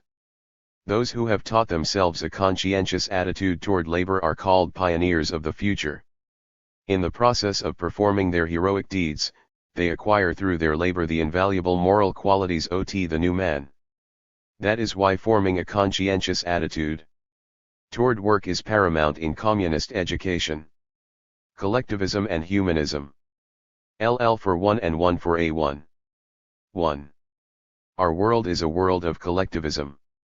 From our youth we live in a collective, jatidally accept its assistance, and give it in return our own knowledge and experience. A man feels much more secure if he is a full-fledged, respected member of a collective. People take deeply to heart any disagreement with their collective. A sociable man is often called a collectivist. And this is true, if under sociability one understands not simply politeness or benevolence toward comrades but a deep-seated interest in the collective's affairs and a feeling of personal responsibility for its success and failure. Learning to live in a collective means becoming part of it and remaining always, in every way, loyal to collectivism's basic rule, all for one and one for all. By observing this rule it is possible to harmonize personal and community interests. A Soviet man's personal interests differ radically from the private property ambitions promoted by capitalism. Under socialism, material and cultural needs of an individual toiler are considered his personal interests. They develop under the influence of socialist society and are satisfied according to the degree of the success of production. Thus, the chief personal interests coincide with that of the community, i.e., construction of a new society. Contradictions do occasionally arise between personal and social interests. For example, the need to express criticism of another person clashes with doubts as to whether that person would not feel insulted. Is it necessary to state that we must at all times, in all matters, give preference to the interests of the collective? Strong will does not mean only to desire something and succeed in getting it, but also to be able forcibly to deny oneself something needed. Will is not simply a desire and its satisfaction, but also a desire and its rejection and renunciation. A.S. Makarenko. Essentially, this is a simple requirement of discipline. But a higglter form of discipline exists, the individual's creative activity, his drive to do everything to enable the collective to solve successfully the tasks facing it. This creative activity is an adornment of the collective and its members, expressing not simply the subordination of personal to social interests, but their natural blending. A shining example of deep understanding of personal responsibility for the affairs of the collective is the noble action of Valentina Gaganova. In transferring to a lagging work brigade, she gave up a guaranteed high wage and the companionship of those with whom, in her own words, working was like singing a song. Her new associates, having lost confidence in their ability, received her with mistrust, but Gaganova, being an experienced spinner, helped them onto their feet so that they advanced to the rank of a leading work brigade. Without suspecting it, Valentina Gaganova thus began a new page in the history of our collectivism. The collective has much to offer its individual member, and it also has the riglet to demand much of him. Whoever violates the principles of collectivism, whoever embarrasses or dishonors his comrades, deserves severe condemnation. Don't whitewash mistakes, don't tolerate defects, but conscientiously bring them into the open. This is an important rule, without which no healthy collective can exist. 225. Criticism, even if just, is not easy to take. But there is nothing more disgusting than a person who is stubborn in his error. And anyone who desires to be respected by others must possess the highly valuable, necessary qualities of being able to listen attentively to his comrades' comments, suppress his false pride, and attempt to correct his mistakes. Self-criticism bespeaks not only a man's honesty but his modesty as well. I.P. Pavlov wrote, in addressing the young, "Never think you already know everything. And no matter how highly you are praised, always have the courage to say, I am ignorant. Don't let conceit get hold of you. It will make you stubbornly resist when you ought to agree.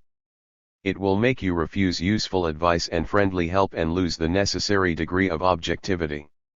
Collective labor has become a powerful means of educating the new man. It is no accident that Soviet citizens are progressing towards communist labor, as a rule, in collectives, teams, brigades, sections, shops, and enterprises. Life experience has refuted the assertion of bourgeois ideologists that collectivism standardizes the person and leads to loss of personality. The more ties with the collective the individual has, the richer and more beautiful is his spiritual world, and the more tully and clearly is his individuality revealed.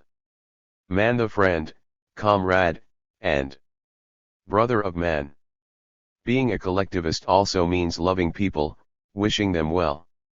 As moral qualities, collectivism and humanism are twins. A man should love people, said M.I. Kalinin, and if he does, then he will live better and more happily, for nothing is as miserable as the life of a misanthrope. The profound humanity of Soviet citizens is evident. Someone gives up his place on the waiting list or an apartment and lets his comrade have it. A young girl, a Komsomol member, risks her life to snatch a child from under the wheels. A train, a volunteer policeman takes a blow meant for another from a hooligan. Humane actions are important not merely from the point of view of their concrete results. The person who experiences attention and concern has his faith in people strengthened and his belief in the justice of our collectivist system reinforced. He, in turn, will try to help others. Humane behavior thus produces a chain reaction of a kind. No rules can be established as criteria of tactfulness and concern for human beings. It is necessary simply to bear in mind that a person's dignity must always be respected. This is the essential requirement of humanism. History shows many examples of great nobility and humanity in personal relations. But humanism was practically excluded from relations between the individual person and official society. 26. Under socialism, the principle of man the friend, comrade, and brother of man is becoming a moral principle toward the whole OT society. Socialist humanism. is vividly reflected in the state's care for the well-being of every individual person, and for his all-around development, and in the individual's concern for the prosperity of the motherland as well as for his comrades. Our humanism demands that every individual be a knight, in the highest sense, courteous and sensitive, considerate and obliging to others. If you see a weak person being abused, you are obliged to defend him. It is your duty to surround your parents with love and attention, to respect your elders for the good things of life, the knowledge and experience received from them. It is your duty to help the young grow up into strong, honest adults. All these are elementary requirements of our communal living. But they may acquire profound significance if you discharge your duty not merely as an obligation but lovingly and cordially. To love people means also to expect much of them and to help them rid themselves of their personal shortcomings. Everything debasing is real friendship conceivable without frankness? No. Falsehood and hypocrisy are inevitable in a relationship based on mutual forgiveness of sins and on reticence. Our socialist humanism has nothing in common with the universal love in Christ hypocritically preached by bourgeois ethics. Love for human beings by its very nature compels us to hate with our soul's strength those who condemn the toilers to cruel exploitation, oppress peoples, and threaten mankind with the horrors of war. We reject the good-for-nothing theory of non-resistance to evil, and are ready to fight evil with the one and only weapon it recognizes: force. War on the vestiges of the past. Our society enjoys good health, and the maladies inherent in capitalism are alien to it. In the USSR no social grounds exist for the nurturing of individualism. Money grubbing, parasitism, and other symptoms of bourgeois morality. However, traces of these diseases still do exist in the form of vestiges of the past, and they are doing considerable harm to the cause of communist construction. The most malicious vestiges of about 3/4 of the population in the USSR were born and brought up under the Soviet regime. How, then, can vestiges of the past affect the middle-aged and youth who never lived under capitalism? We know that the development of man's consciousness lags somewhat behind social existence. Hence, the vestiges of the past are perceived for a long time. 227. After the disappearance of economic conditions that caused them. Such birthmarks of the past, having acquired the force of habit and tradition, hold fast, as it were, in the new life. They are passed from person to person, securing a strong hold on the new society. Nor should one forget that the old notions, ideas, and customs are supported by bourgeois influence from abroad. Also, antisocial phenomena are tied in with scarcities that we still experience in day-to-day life. Take, for example, the type of parasitism that black marketeering is. It can occur only as long as we do not have sufficient supplies of certain commodities. The closer we approach abundance, the less chance there is for profiteering. This does not mean, of course, that we ought, meanwhile, to tolerate the black market parasites who are living off other people's labor. Another most repulsive product of the former world is Philistinism. Its essence is total lack of any ideology, indifference to everything but one's own ego. The interests of a collective and of society are of no concern to the Philistine. He is interested only in obtaining worldly goods from his labor. He will permit any squandering, provided he cannot be made directly responsible for it. The Philistine will not sacrifice even one hair of his head in order to prevent injustice or render unselfish assistance to anyone. Our society has put an end to many manifestations of Philistinism. But a stubborn struggle with the greedy, resourceful, and narrow-minded Philistine hiding behind many faces still lies ahead. The Public Opinion Institute of the Pravda made a survey of our country's young men and women on the topic, "What do you think about your own generation?" Among other questions there was one about purpose in life. Thousands of letters described personal fascination with work, a restless but happy life. My whole life is a constant striving towards one objective, to become a good person one wish that my own life would bring more warmth, light, and well-being into the lives of the largest possible number of individuals. I would like to become, if I may say so, a little sun for other people, wrote Natasha, a proofreader from Lyubertsy. And here are dreams of another kind. Philistin dreams of a young girl from the Primorsky Krai. She sees her purpose in life as getting married, living in security and having fun, not in working. After all, even horses die from work. It is hard to find words to express one's revulsion at such vile thoughtlets. When Philistinism, which in the final analysis is the private ownership instinct, appears in this overt form, it is easier to fight. Unfortunately, Philistin traits sometimes penetrate into the minds of otherwise decent persons. Can every one of you say, sincerely, that his conscience is clear, that he has never forsaken justice to satisfy his own ease and comfort? You see something wrong where you work, and you keep quiet about it, that is Philistinism. You see a hooligan insulting a woman, and you walk past, that is Philistinism. You notice. 228. That the machinery in a kolkhoz is rusting outdoors, and you ignore it, that is Philistinism. Philistin indifference is responsible to an enormous extent for the tenacity of such vestiges of the old world as red tape, venality, careerism, and groveling.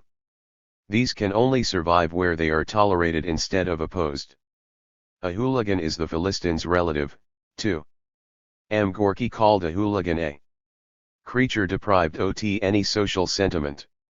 That is why, he said, a hooligan does not admit that anything of value exists around him and even loses awareness of his own life's value. Drunkenness does tremendous harm to society. The abuse of alcohol is one of the main causes of hooliganism and thievery. Statistics show that most criminal acts are perpetrated by persons in a state of intoxication. Also, natural consequences of alcoholism are serious and protracted illness, loss of piety, cyanal skills, and censure by society. By his conduct a drunkard sows dissension in his family and disturbs peaceful labor and the tranquility of others. Overcoming the vestiges of the past. Communism is incompatible with the vestiges of the past. But these birthmarks from the former life can be removed only by the combined efforts of the entire people. Vladimir Ilyich Lenin wrote.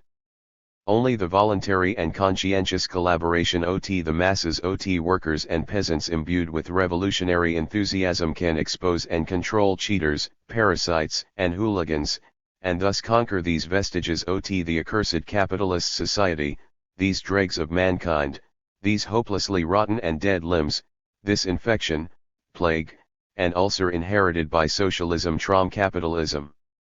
The essential conditions for the eradication of these vestiges of the past are being created by the achievements of communist construction. But, at the same time, a persistent educational effort to reach every individual is needed. It is the collective's business to help those burdened with the vestiges of the past to rid themselves of the burden. In certain cases friendly advice is necessary or even a warning or sharp comradely criticism. As to vicious parasites, criminals, hooligans, members of Tanatic religious sects, and other elements dangerous to society they will be severely punished. Social organizations have a leading role in the struggle against the vestiges of capitalism. At their disposal are such powerful weapons as public opinion and persuasion in order to prevent immoral acts and reform certain persons. A good example of personal and social life is the best means of persuasion. A man lives and works according to communist moral principles, he will not ignore immoral actions, he will come out against those who have lost their honor and conscience, resist the hooligan, call to account the person living beyond his means, and expose the lawlessness and wilfulness of the bureaucrat and the careerist. 229. The amoral man is most often a coward. He tears publicity and exposure, since he functions on the principle of Moliere's Tartuffe, he who sins quietly does not sin at all. When honest men act boldly and persistently in accordance with principle, falsehood always retreats. For practical training, some ninth-grade girls were assigned to a store where instances of short wait occurred. The schoolgirls began blaming the saleswomen. But apparently cheating the customers had become a habit there. To protect the personnel against the just charges, the manager of the store accused the girls of unwillingness to work. At first, neither the girls' school nor the local Department of Public Education helped them. But the girls did not give in, and an inspection commission was sent to the store. The irregularities were discovered and the culprits punished. In brief, the time required to eradicate the vestiges of the past depends directly upon the degree of our impatience with evil. Communist morality and way of life. Of life is not a private affair. The area of moral relations is very broad, it covers the individual person's working and social life as well as his everyday family and personal life. Everyday life is the social environment in which an individual exists when he is not working or involved in social activities, when he is, so to speak, on his own. The question arises as to whether a person's everyday life is not his private affair. No. It is not. It is bound up closely with his social life, is part of it, as it were. Everyone realizes that it is in a man's everyday life that many of his character features are formed, and that his disposition and his working ability depend on his day-to-day comforts. All this considerably affects his moral outlook, his attitude to labor and to the collective. Everyday life is determined by the nature of the social system. Socialism has destroyed the bases of the old ways, taverns and slums, tapers for illumination and churches, card games and ignorance have been replaced by clubs, theaters, universities for culture, comfortable apartments, books, electricity and television. The expansion of the nursery and kindergarten network, increased communal meal facilities, improved repair and other services including public health, all these taken together are definitely changing everyday life for the Soviet people. But it is a mistake to think that the communist way of life will establish itself automatically, in correspondence with the creation of appropriate material conditions. Its victory depends on the persons themselves, the growth of their cultural level, and their adoption of communist moral principles. It is hardly enough to erect beautiful new buildings for housing and beautiful city blocks, one must learn how to live a new, fine life in them. And to do this, 230. N. We must show affectionate interest in improving and planting greenery in every street and courtyard, we must see to it that the dining halls, stores, and shops for everyday services really satisfy the needs of the population, we must voluntarily observe the rules of socialist communal living. As we organize our daily lives, we learn to make appropriate use of leisure time, which is constantly increasing. A considerable amount of it now goes to reading and supplementing our skills and knowledge, to communal activities, art, and sports. But many persons are no longer satisfied with the role of spectator, reader, or listener, they themselves are learning how to handle an artist's brush, trying their hand at literature, taking part in theatricals and competitive sport.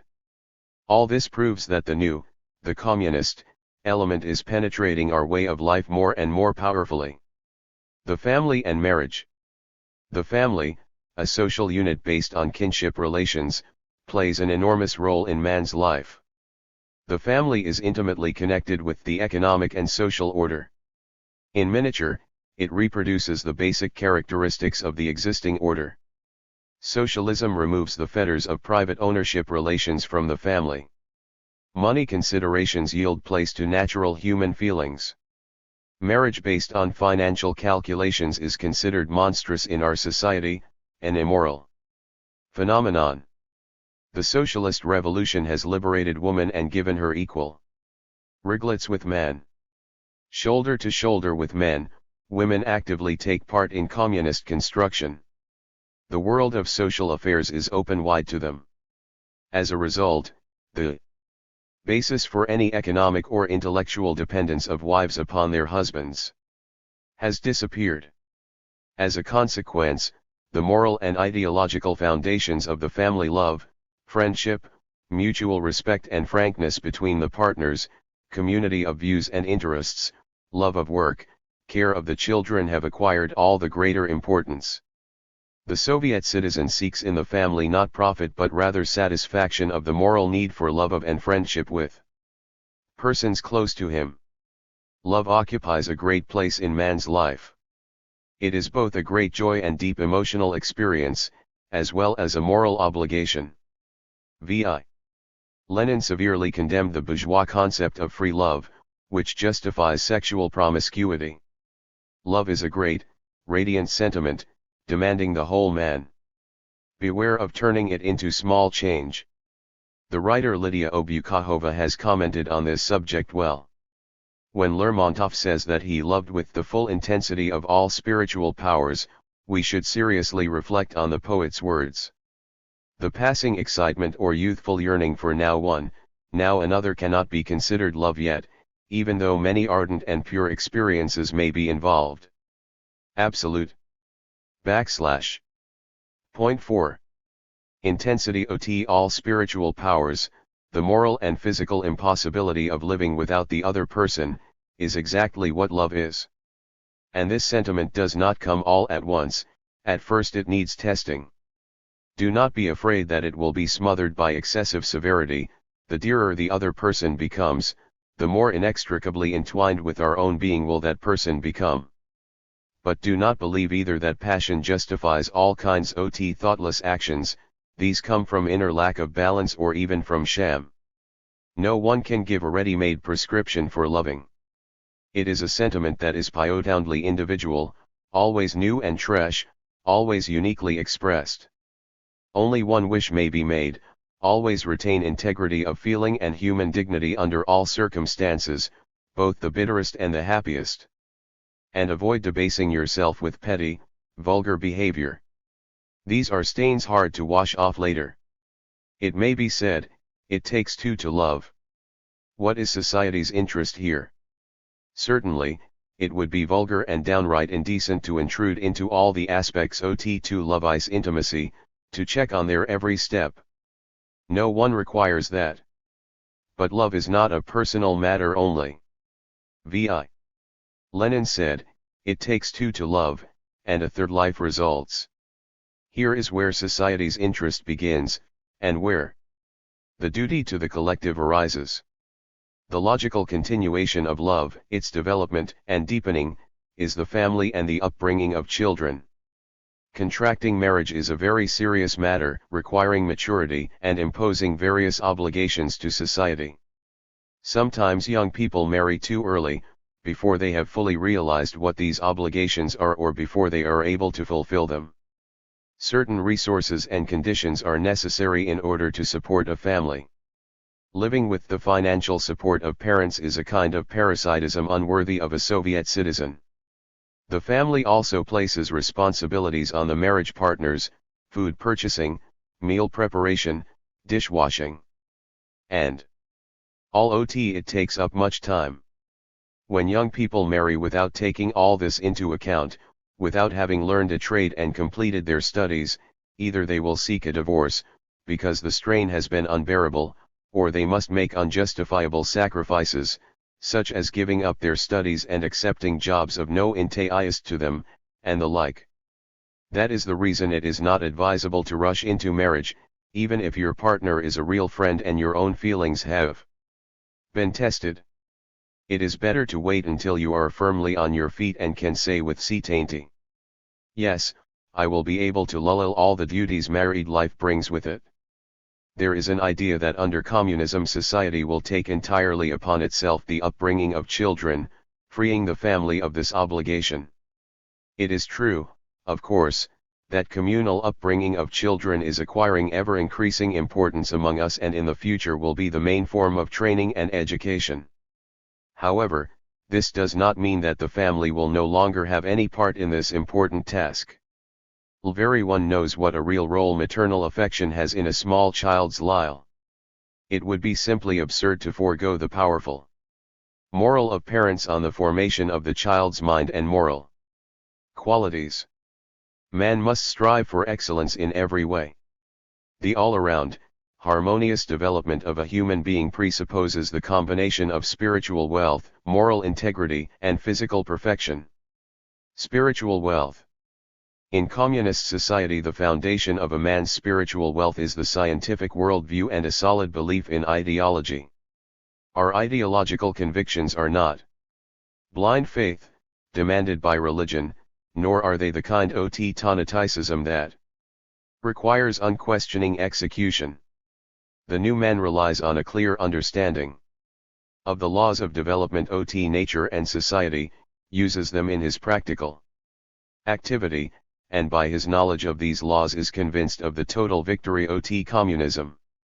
Another feature of our spiritual wealth is diversity knowledge. One should not imagine, of course, that every member of society will be able to master the whole range of knowledge and all the recent achievements of science, technology, and art. That is not the point. Polytechnical education will give the new man thoroughly knowledge of the fundamentals of science and production, helping him find his vocation quickly and become an outstanding specialist in any field. Spiritual wealth is inconceivable without, also, knowledge of literature and art, without the ability to find and understand beauty, and to create it. This constitutes the essence of /aesthetic education. Unfortunately, one still encounters the opinion that only work in science and technology represents considerable importance, while literature and art are simply lyric. This is a mistaken notion.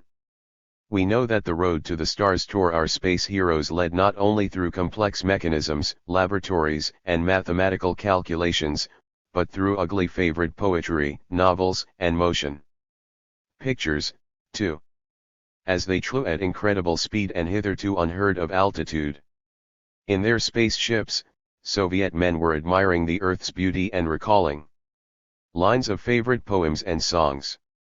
But why is it that magnificent works of art do not affect all persons to the same degree? Some are deeply moved when they look at an artist's painting, others pass by with scarcely an indifferent glance. The reason is not only that each person comes to an understanding of the beautiful in his own way. It also takes work to grasp beauty. To enjoy art one must be artistically educated and know at least the most important works of literature and art, and develop his personal sensitivity and imagination. Point 4. 233. Aesthetic training not only enriches our spiritual world, it ennobles it. The deeper one penetrates into the world of beauty, the more strongly does he feel its effect, the purer and better he himself becomes. Moral integrity. The moral features of the new man are clearly defined in the CPSU program's moral code for the builders of communism. Devotion to the cause of communism, love of the socialist motherland and of socialist countries. Conscientious labor for the good of society, he who does not work does not eat, concern on everyone's part for the preservation and growth of social wealth, high degree of awareness of social duty, intolerance of violations of society's interest, collectivism and comradely mutual assistance, one for all and all for one, kind relations and mutual respect among people. Man is the friend, comrade, and brother of man, honesty and truthfulness, moral integrity, simplicity, and modesty. In social and personal life, mutual respect in the family, concern in the upbringing of children, intolerance of injustice, parasitism, dishonesty, careerism, money grubbing, friendship and brotherhood of all the peoples of the USSR, intolerance of national and racial enmity. Implacability towards the enemies of communism, of the cause of peace and freedom of peoples, fraternal solidarity with the workers of all countries, with all peoples. These moral principles embody not only the requirements of the revolutionary proletarian ethics and the best features of the progressive people of our society, but also the moral rules common to all mankind, worked out by the popular masses in the millennia of struggle against social oppression and moral vice. And understandably, the moral code, as we see it, is not a sum total of principles that will have their impact in some undetermined future, but instead a kind of moral compass by which the Soviet people now measures its actions and deeds. It gives a correct answer to the question, what kind of person should one be? Its strength lies precisely in the fact that its norms are not pious hopes for the future but indispensable today for every builder of communism and living in all progressive persons and heroes of our times. The moral code helps the collective and each individual to decide whether various acts are appropriate and whether his own conduct as well as that of others is correct. *234. Physical perfection. Man's spiritual and moral perfection is inextricably bound up with his harmonious physical development. Vladimir Ilyich Lenin was always reminding us of the necessity of combining study and research with various kinds of sports, of complementing one's various intellectual interests with the relaxation of calisthenics, swimming, excursions, and physical exercise. VVE would like the external appearance of the person to correspond with the rich inner content of his mind and with his generous actions. This does not mean, obviously, that under communism everyone will be fabulously handsome. But everyone will be healthy, ugly, and brave. Moreover, no matter how intellectually rich and morally pure a man's life may be, he is deprived of many joys unless he is well developed physically. An important means of preserving and strengthening one's health is physical labor as well as physical training. When one neglects physical exercise and does not lead a regular life and maintain a regular diet in his youth and middle age, the result will usually be premature infirmity. By about 40 years old age, he will look flabby and complain of shortness of breath, tiredness, headaches. On the contrary, those who systematically take part in sports and observe an appropriate life regime excel by their great work capacity, energy, and joy of living. Physical training exercises strengthen the health, prepare us for successful labor activity, and make us combat ready in the event of the need to defend our country. The physically well-developed person is quicker at mastering his profession. The quality and productivity of his work will be higher than those of the person who shuns physical training and sports. Irrespective of his specific responsibility within the system of automated production, in the final analysis a person must always deal with motor power. And irrespective of automation's progress, the personnel operating the automatic equipment must possess Higley-level physical and labor skills, requiring, all, broad understanding of information, endurance, and ability to solve control problems correctly, swiftly, calmly, without fuss. At the same time, the operator of automated equipment must be able to maintain his alertness during lulls. When he receives only a few signals, and monotonous ones at that, he must always be prepared for swift operational intervention. As we can see, it is not merely a matter of knowledge. Physical training and sports have no insignificant part in developing the skills required of workers operating complex automated devices. Cyberneticists assert that pure physical labor never made such extensive and complex demands upon man's physical development as does contemporary, essentially intellectual work in an intricate, highly automated control system. Sports not only help one acquire many qualities essential in life: courage. Point 4. Endurance, decisiveness, perseverance, and inventiveness. It also develops aesthetic taste, enabling the participant to acquire good bearing, grace, agility, dexterity, and precision OT movements. Ski trips and hiking expeditions bring a deeper grasp OT the sentiment of comradeship and stress the collective's importance. After a good rest in the fresh air, work and life are easier. Sensibly combined with other activities, sports are an important source of both physical and spiritual development for man. For centuries communism was a far-off dream OT the oppressed and disenfranchised. Now it is becoming reality. And people no longer need to look for man, as old Diogenes did, lantern in hand in broad daylight. The new man is born, maturing, and reaching adulthood. Review questions.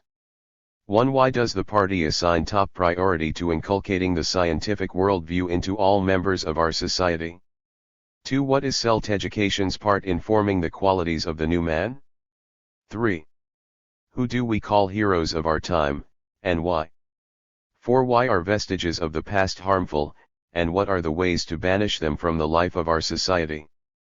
Points to consider and discuss. 1. Obtain information about persons who chose their vocations in their youth and followed them throughout their lifespan. Tell about them. 2. Organize a discussion on each of the following themes. What kind of person should a real treant be? How do you visualize the man-ot communist society? What is the meaning of our life? The party, our helmsman.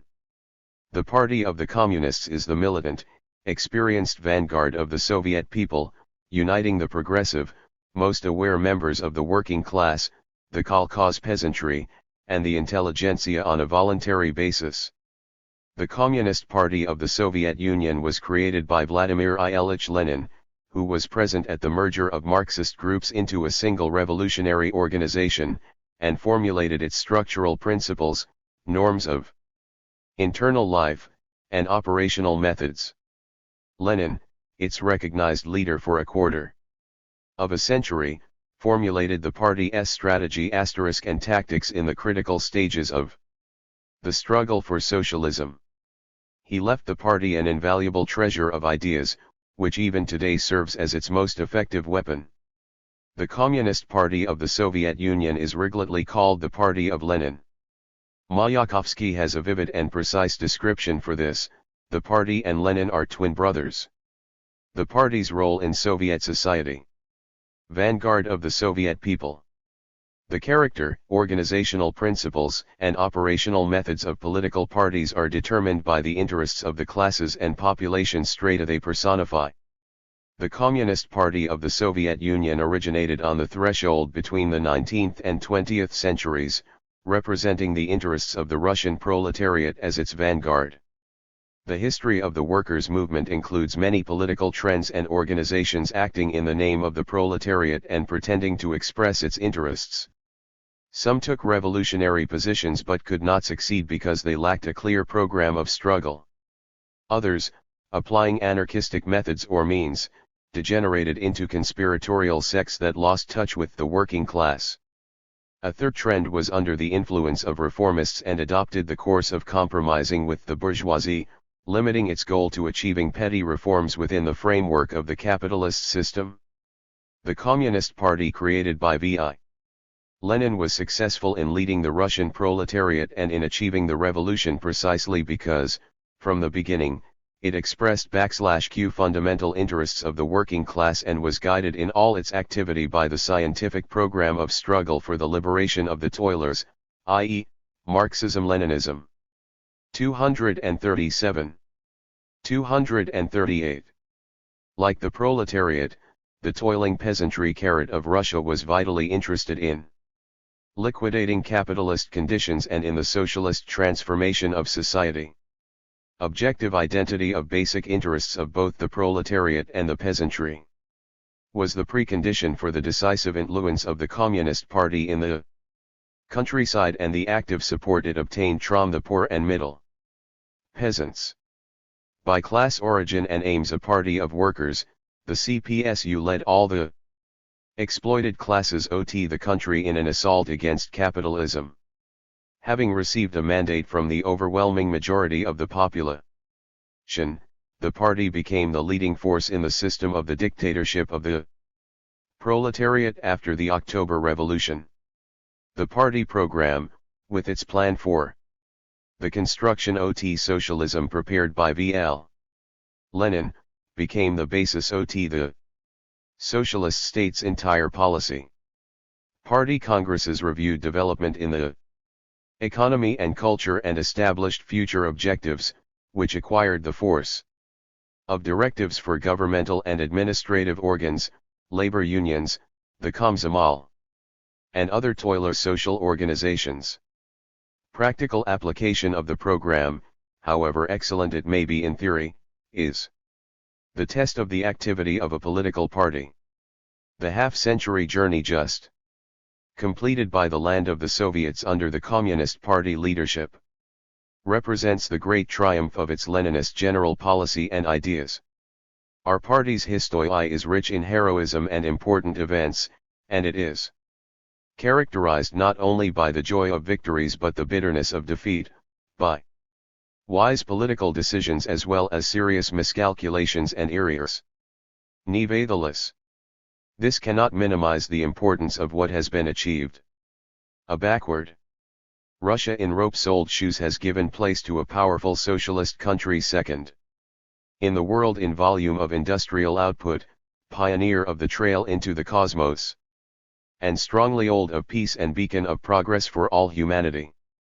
This is the outcome of the struggle and labor of the entire Soviet people and, equally, of the party's activity, the intelligence, energy, willpower, and self-sacrifice of millions of communists.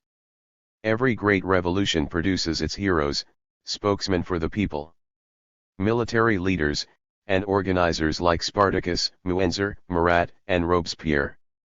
The era of the October Revolution produced its outstanding figures, too, among whom were Lenin's companions in arms and disciples who became organizers and leaders in the first socialist state, men endowed with the most various gifts, remarkable organizers of the masses like Sverdlov and Kirov, talented military leaders like Frunze and Blyukher, brilliant writers like Lunarkarsky and O.L. Minsky. All had certain characteristics in common: great devotion to the party aims and ideology, unbending resolve, personal courage, and high principle that caused them to demand much of themselves. All possessed the qualities Dzerzhinsky required of his Chekists, which may N.4. 239. Generally be considered the indispensable characteristics of every genuine communist: clean hands, cool intellect, and burning heart. Not only did these qualities belong to outstanding party members, but they became the norm ot morality to tens and hundreds of thousands of communists of all generations. During the period of the Civil War and foreign military intervention, in the time of struggle with hunger and chaos, in the harsh years of the Patriotic War, the Communists always filled the most difficult places. Their slogan was "Communists, forward." This is the biography of a communist. There are very many like him. Kirill Orlovsky entered the party when he was 23 years old. His whole life is a model of service to the party and the people. In 1918 he routed the German occupation forces at the head of a partisan group near Bobruisk. In the 1920s he fought the White Poles. In 1936 he fought in Spain. The year 1941 found him in the forests of Belorussia. Years of struggle with fascist armies passed, including dozens of daring raids and battles. One of these ended tragically with heavy injury, amputation of an arm, complicated surgery on the other, and almost total loss of hearing. "My physical defects do not allow me to continue military service," wrote Lt. Col. Orlovsky to his party organization. However, one was educated by the Communist Party, and I know no greater happiness in life or any other purpose than to work toward the good of my beloved motherland. 1 am now faced with the question of whether I have done all I could for the motherland and the party. In 1945 he moved from Moscow to a Belarusian village, Mishkovichi, which had been devastated by the fascists, and for more than 20 years he has headed the Kolkhoz Rasvet, one of the best kolkhozes in the country. Hero of the Soviet Union and of socialist labor, K.P. Orlovsky will always remain in popular memory as an efficient organizer of kolkhoz farming and as one always concerned about the rural workers' welfare. To complete the construction of socialism has been the chief goal of the party as ledi and organizer, toward which it has gained the solid confidence and support of the Soviet people. They have long regarded the party as the political organization not only of the working class but also of the kolkhoz peasantry and of the working intelligentsia of all strata of our society. With the construction of socialism completed, neither classes nor social strata whose interests would be antagonistic to the workers' interests, as a result, remained in the country, and thus the socio-political unity of the people was established. Even in a society composed solely of laboring classes and social groups, multiple variations of interests connected with the specific production and life conditions of various groups of the toilers naturally continue to exist. However, these shades of different interests, these specific needs of different population strata, do not represent irreconcilable contradictions. On the contrary, they can best be accommodated and concerted within the framework of a single-party policy expressing the common interest of all the toilers.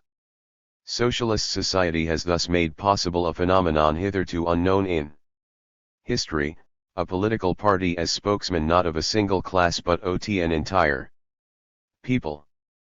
But this is only one aspect of the problem. Conceivably, certain strata of the population are satisfied with the party leadership as long as its policy protects their interest, but do not accept its whole program. Sooner or later, in this case, conflict is inevitable. Because the building of socialism has been completed, however, the ideological unity of the Soviet people, as well as its socio-political unity, has been established. The party's ideology has thus become the ideology of the entire people, the communist goals and ideals the working class, scientifically formulated in the Marxist-Leninist theory, have been embraced by the other social strata, by the whole of society, as their own aims and ideals. There are 14 million members and candidate members in the Communist Party ranks, more than half whom are workers and kolkhoz peasants. Among communist professional workers the overwhelming majority is engineering and technical personnel, agricultural specialists, teachers, doctors, and others engaged in intellectual work. More than 70% of communists are employed in branches of industrial production. They work in plants, factories, on construction sites, in transportation, in kolkhozes and sovkhozes. 131 nationalities and ethnic groups are represented in the party ranks. At present more than half of CPSU members and candidate members are below the age of 40. Lenin, always proud that the youth was joining our party, regarded it as proof of generation succession, of the party's revolutionary spirit and fighting tradition. Methods and forms of party control. The CPSU is a ruling party, and it is confirmed in this role by the constitution of the Soviet state. How is the party control realized? What are the forms and methods? Among methods, the first is the formulation of the basic principles of the socialist state's domestic and foreign policy, along with the party's programmatic documents, which supply general directives for the policy of an entire historical period. Party congresses and central committee plenums handle specific political tasks, setting the time and manner for their solution. The party's economic policy is part of the most important and significant area since it is the largest in extent of the party's political activity. Elaboration of directives on the country's economic development, determination the most universal principles and methods of economy management, which must guarantee Soviet society's steady progress, and creation of the material technical base of communism. The economic activity, v.i. Lenin said, represents the policy the most interest for us. Accordingly, following Lenin's advice, problems of economic development are given the main attention of party congresses, and most central committee plenum sessions are taken up with them. The second important area of party control is its direct organizational activity, reflected in the mobilization of the toilers by party organizations in order to put into effect the policy of the party and the Soviet state. As a ruling party, the CPSU devotes great attention to selection and education of cadres. In recommending workers for responsible positions, party organizations take into consideration the opinions of the toilers' collectives, labor unions, and other social organizations. A person's fitness for a job, his political qualifications, specialized knowledge, general culture, organizational ability, honesty, and devotion to principles are weighed in the recommendation. Verifying execution is an important part of the party's organizational activity. It is accomplished through the agency of party, state, and social control. The people's control organs function under the leadership of the party and government, helping to broaden involvement of the toilers in the administration of state affairs even more.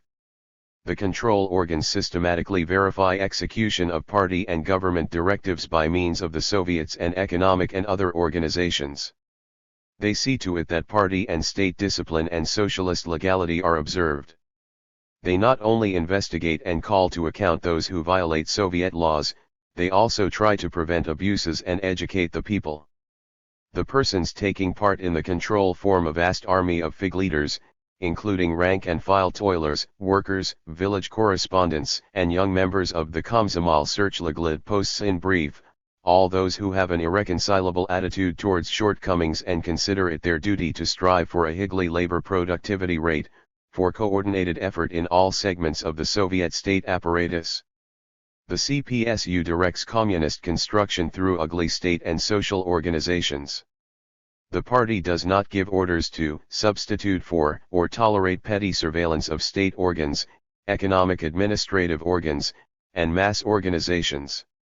While it acts according to its own organizational and ideological educational methods, the party strives at the same time to ensure that all state and social organizations develop full initiative within the framework of their prerogatives and functions. The party line is obligatory for all its members working in these organizations. However, in no way does this diminish their independence, full competence, and responsibility. The Leninist Komsomol, as active party helper and source of membership, also works under CPSU leadership. Close connection exists between the party's political organizational activity and its ideological TFC7M/V propagation of the Marxist-Leninist worldview, clarification of party policy and mobilization of the toilers to carry it out, uncompromising struggle with bourgeois ideology and with the vestiges of the past lingering in the minds of the people, concern about education and the 242.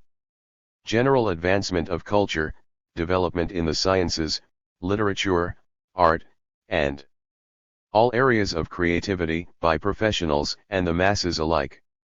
Results of ideological activity are also seen in our economic successes, the fulfillment of production goals, increased labor productivity, and strengthened labor discipline. The party's political, organization, and ideological activity has a scientific character. It is based on in-depth investigation of the laws of social development and of the actual processes taking place in society. Any retreat from this rule, any subjective or arbitrary approach in solving important problems results in serious and costly errors and may do great damage to the cause. During the many years of its control over society, the CPSU has accumulated a complete arsenal of various operational forms and methods. However, life poses ever new tasks.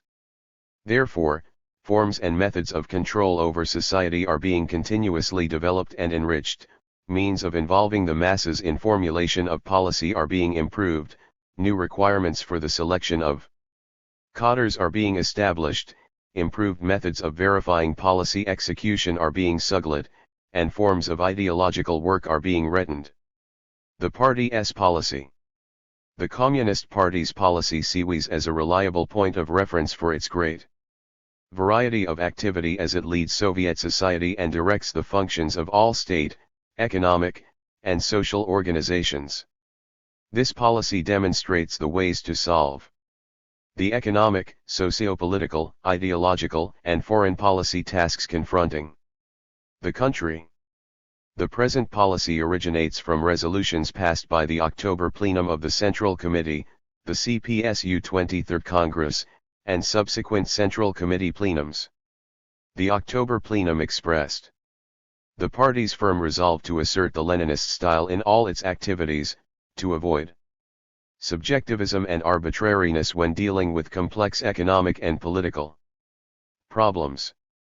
The 23rd Congress of the CPSU, which took place in March and April 1966, creatively expanded the resolutions of the October Central Committee Plenum, adopted directives for the 5-year plan for the development of the USSR economy for 1966-70, worked out measures to improve further the party's organizational activity, increase its ideological work through ugly out the country, and strengthen the Soviet state and raise the standard of the population's welfare.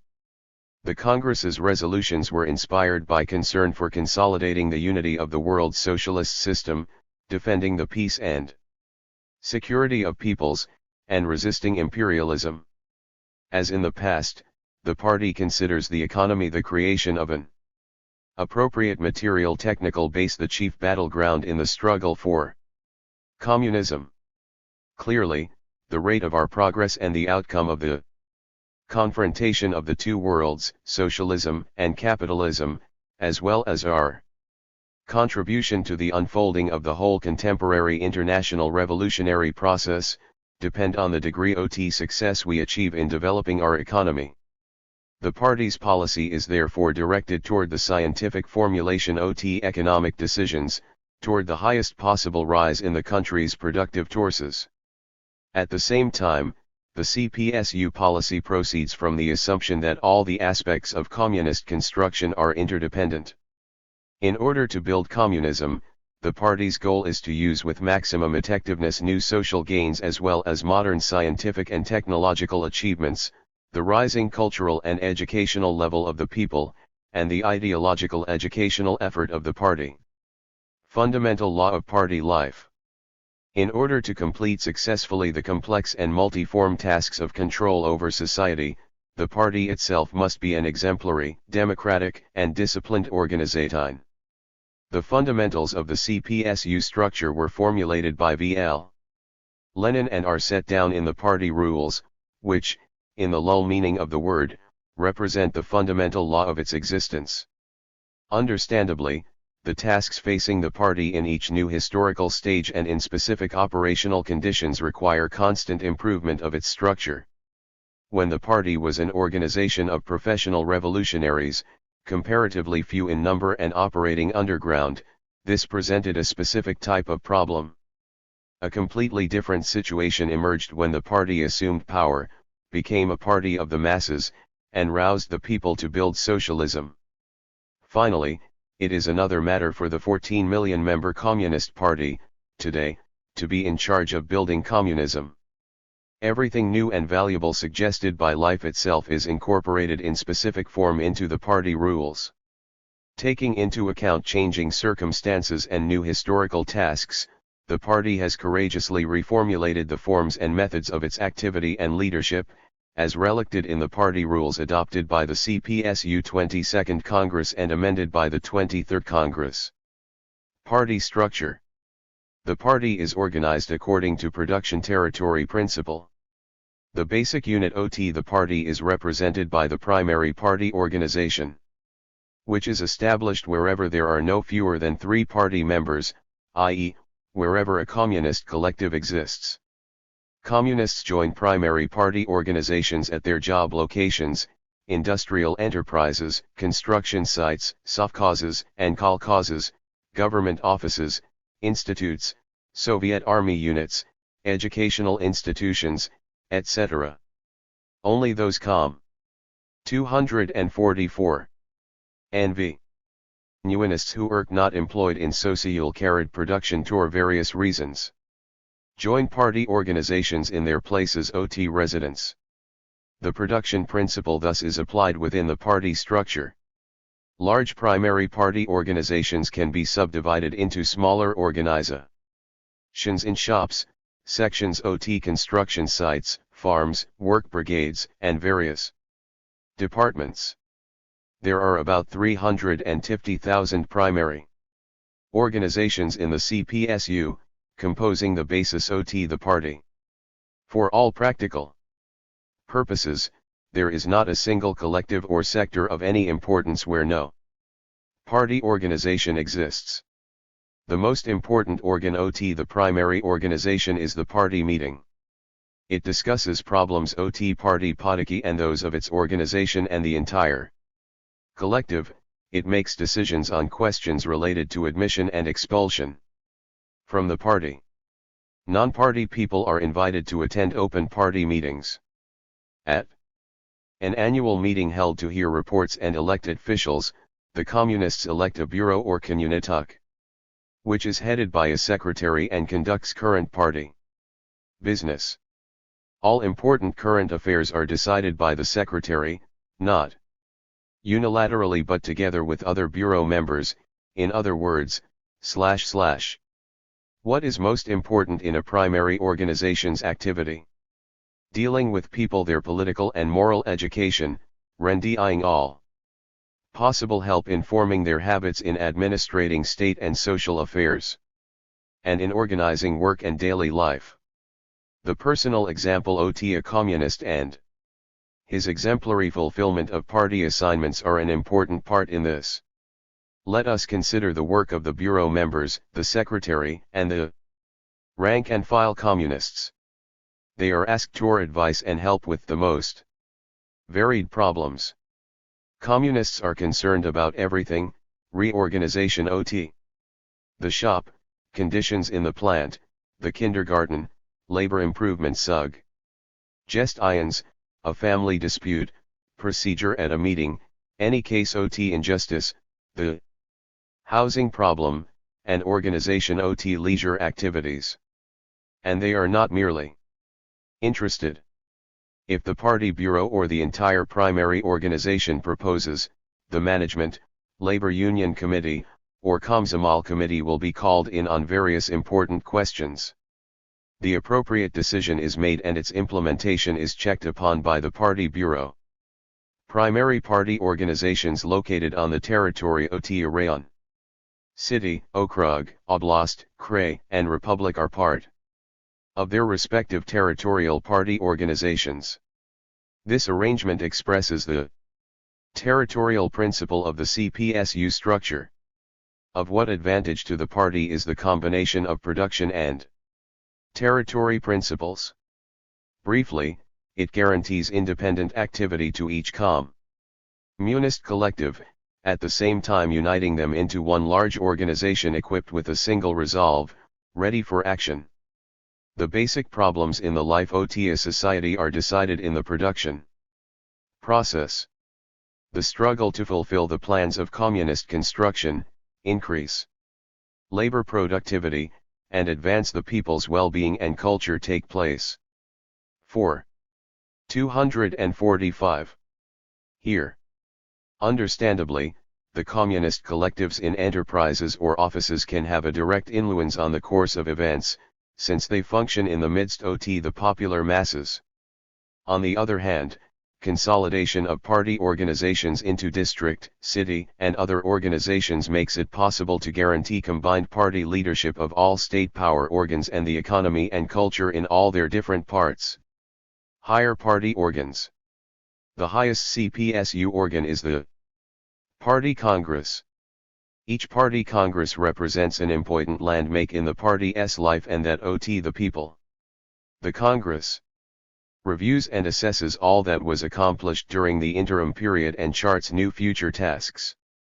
It receives and approves reports from the Central Committee, the Central Auditing Commission, and other central organizations.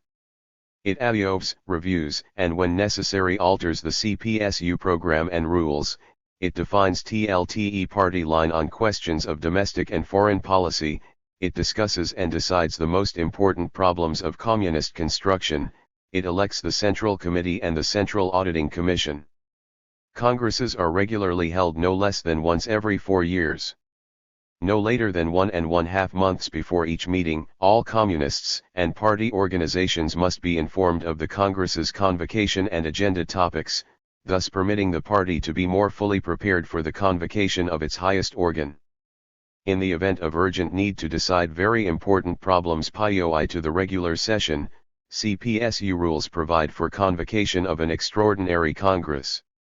In intervals between Congresses, the entire activity of the CPSU is directed by the CPSU Central Committee. Depending on the circumstances, the Central Committee can hold all Union Party conferences.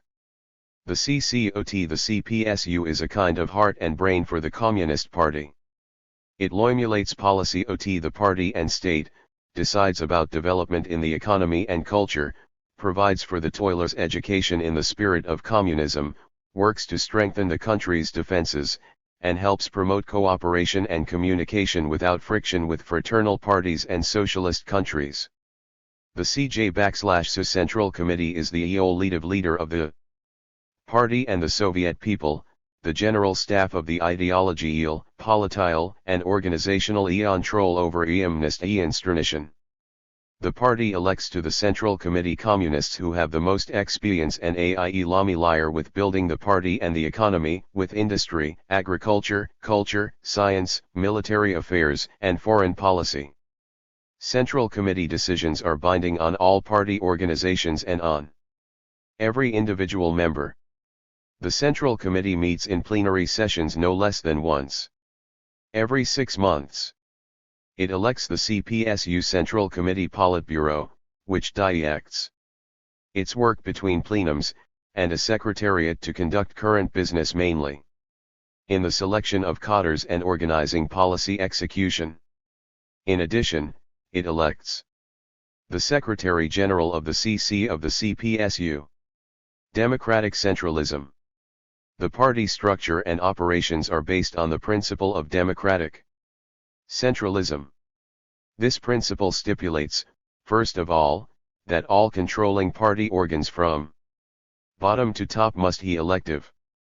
The communists conduct parties themselves, either directly or through their representatives, in whom they place full confidence. All communists enjoy equal rights without exception. All party institutions are elective, answerable, and subject to removal. Individual party officials as well as collective organs of control. The principles of systematic renewal of their composition and OT continuity OT leadership are observed in elections of all party organs, from the Bureau OT the primary party organization up to the Central Committee. The highest controlling organ of a party organization is the General Meeting. The Conference, or the Congress. Bureaus and committees elected by the meetings, conferences, or congresses are executive organs and conduct their organization's current business. The principle of democratic centralism requires, furthermore, that party organs periodically be answerable to their party organizations and to lie at party organs. The tact that party organs are elective, answerable, and subject to removal guarantees active participation by all communists in the formation OT, controlling collective organs as well as in discussion and solution of all important problems of party life and practical operation. In finding solutions to the problems OT party light, communists apply piety, criticism and self-criticism based on principles and tacts. Try use the AIE app to figlet sluggishness and routine, overcome backwardness and the bureaucratic attitude, introduce new and progressive methods, and improve the operations OT, party, state, and social organizations. The party cannot acquiesce in conceit and complacency, and its attention is always concentrated on the tasks to be solved. Democratic centralism also signifies strict party discipline and subordination of the minority to the majority. Decisions of higher organs are binding on lower ones. The fact that the party is so well organized multiplies its power, enabling it to solve the most complex tasks. Intraparty democracy is inconceivable without freedom of opinion and matter OT tact discussion OT all political problems. 247. Something natural and necessary. Communists have different degrees of theoretical preparation, and their political and light experience also vary. Everyone has his own approach to solving problems. Free exchange of opinion permits finding the best solution. Once a solution has been worked out, however, unity of action and strict discipline are necessary. The ideological firmness and political maturity of a communist are shown in his strict observance of party discipline.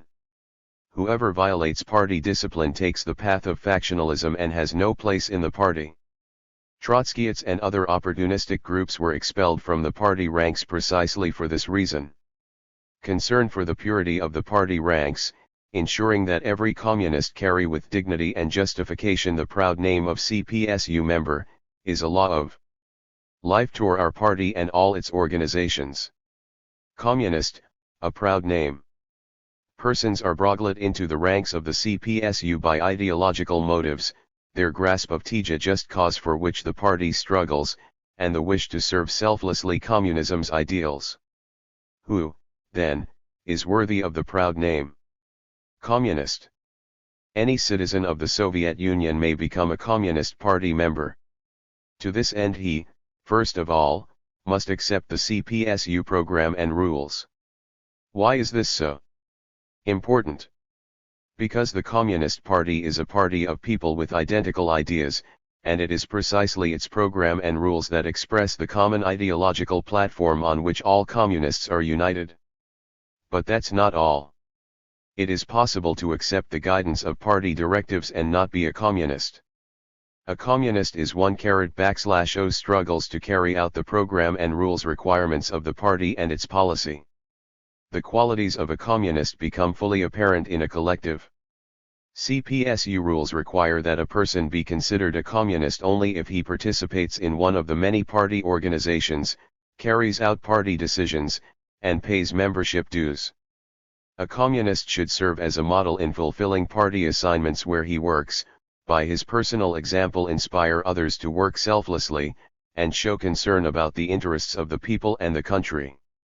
V.L. Lenin once remarked, party members must be ahead of all others in labor discipline and energy.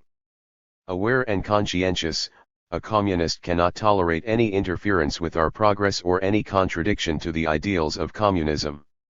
Of course, unworthy persons do get into the party. As the saying goes, one cannot look into a man's soul. Therefore, errors are being made in admission of new members to the party. Also, one may see the following situation: an individual was a model communist, honestly fulfilling his party duties, but then he did not last. He became contaminated by greed or showed an immoral lack of scruples and political maturity, or he turned into a petty bourgeois Philistin. /248. V. The party cannot be judged by these persons. They are not communists, even though they temporarily carry a party card in their pockets. By ridding itself of those who do not justify the proud name of communist, the party becomes even stronger and more monolithic. Admission to party membership is granted only to individuals. Entry into the party requires filing a personal statement, which is examined by the full meeting of a primary party organization. Thoroughly knowledge of the applicant's personal qualities and detailed inquiry into and evaluation of his merits as well as defects are ensured by the policy of individual admissions. If the party organization is convinced that a certain individual is not qualified, or not yet prepared to participate actively in the party and satisfy the requirements of its rules and program, understandably it has not only the right but the duty to reject his application.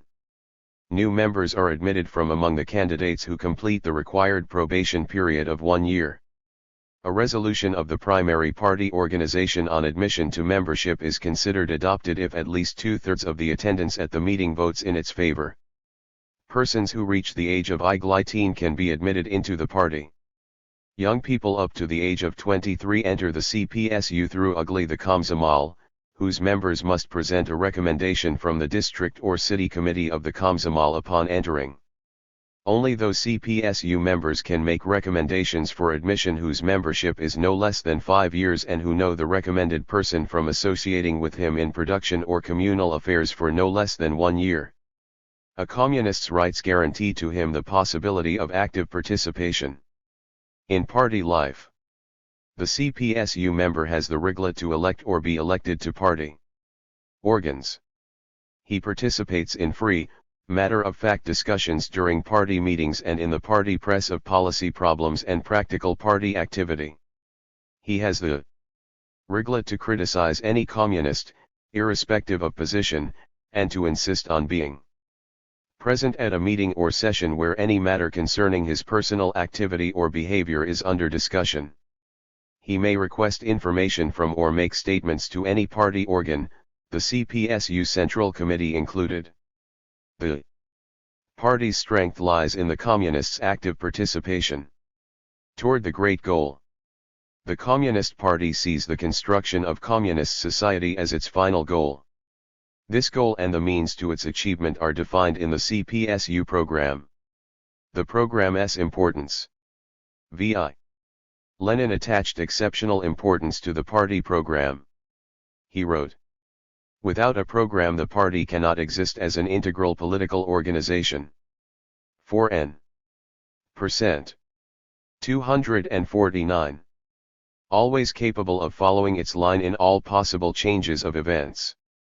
The program of a Marxist party is formulated on the basis of scientific theory and aligns tasks that arise from the requirements of social development and express the interest of the masses.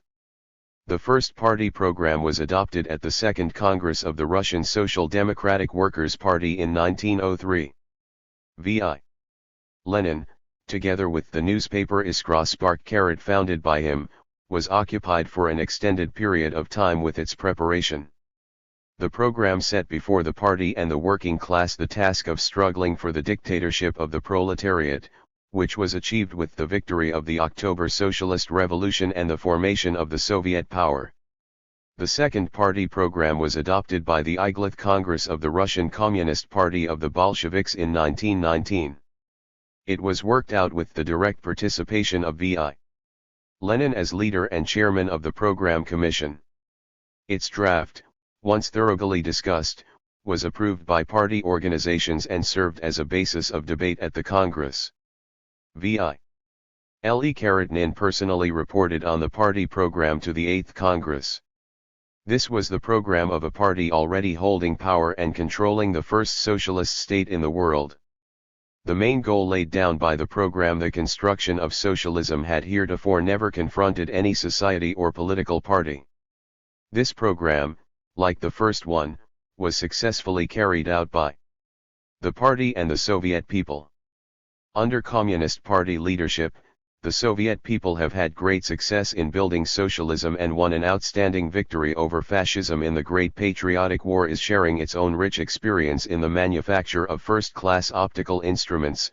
Poland tributes its accomplishments in manufacture OT mining machinery, and so forth.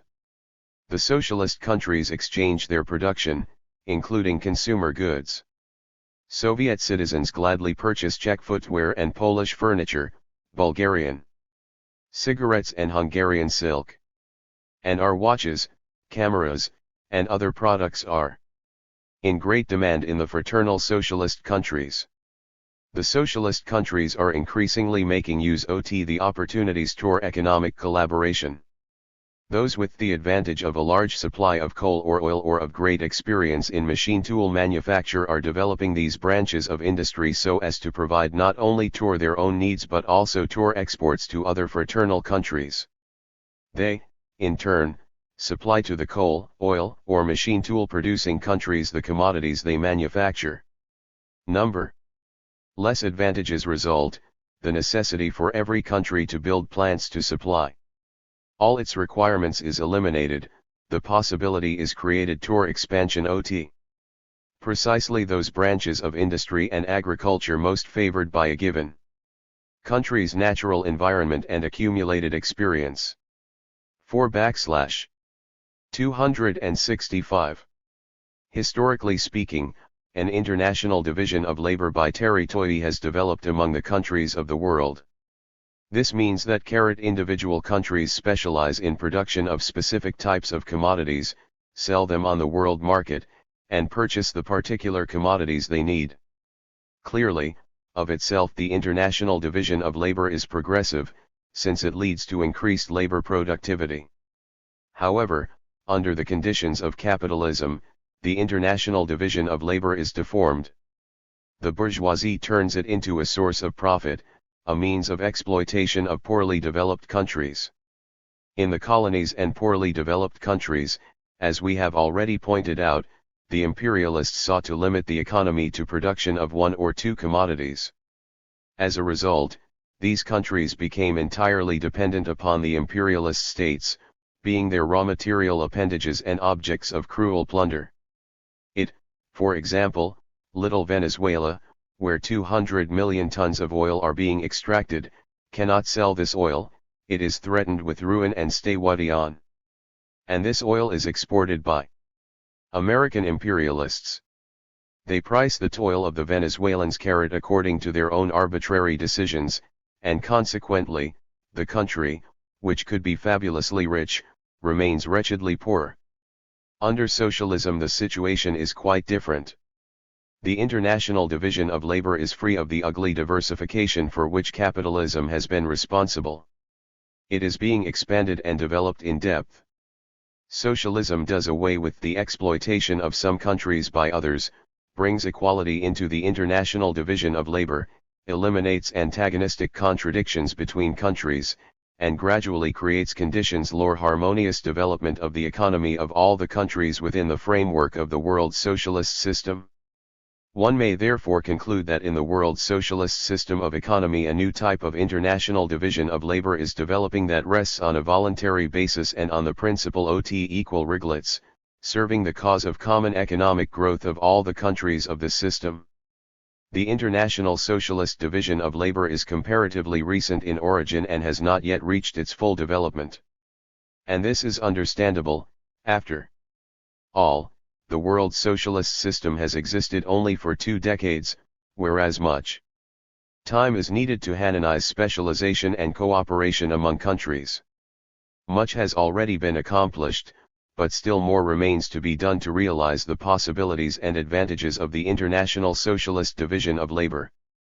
The European socialist countries have created a specialized agency, the SEV, for the purpose of ensuring a scientific solution of the complex problems of economic cooperation. Powerful economic aggregates are being created by the joint effort of a number of countries. In 1963 the gigantic Druzhba oil pipeline, some 5,000 kilometers long, was put into operation.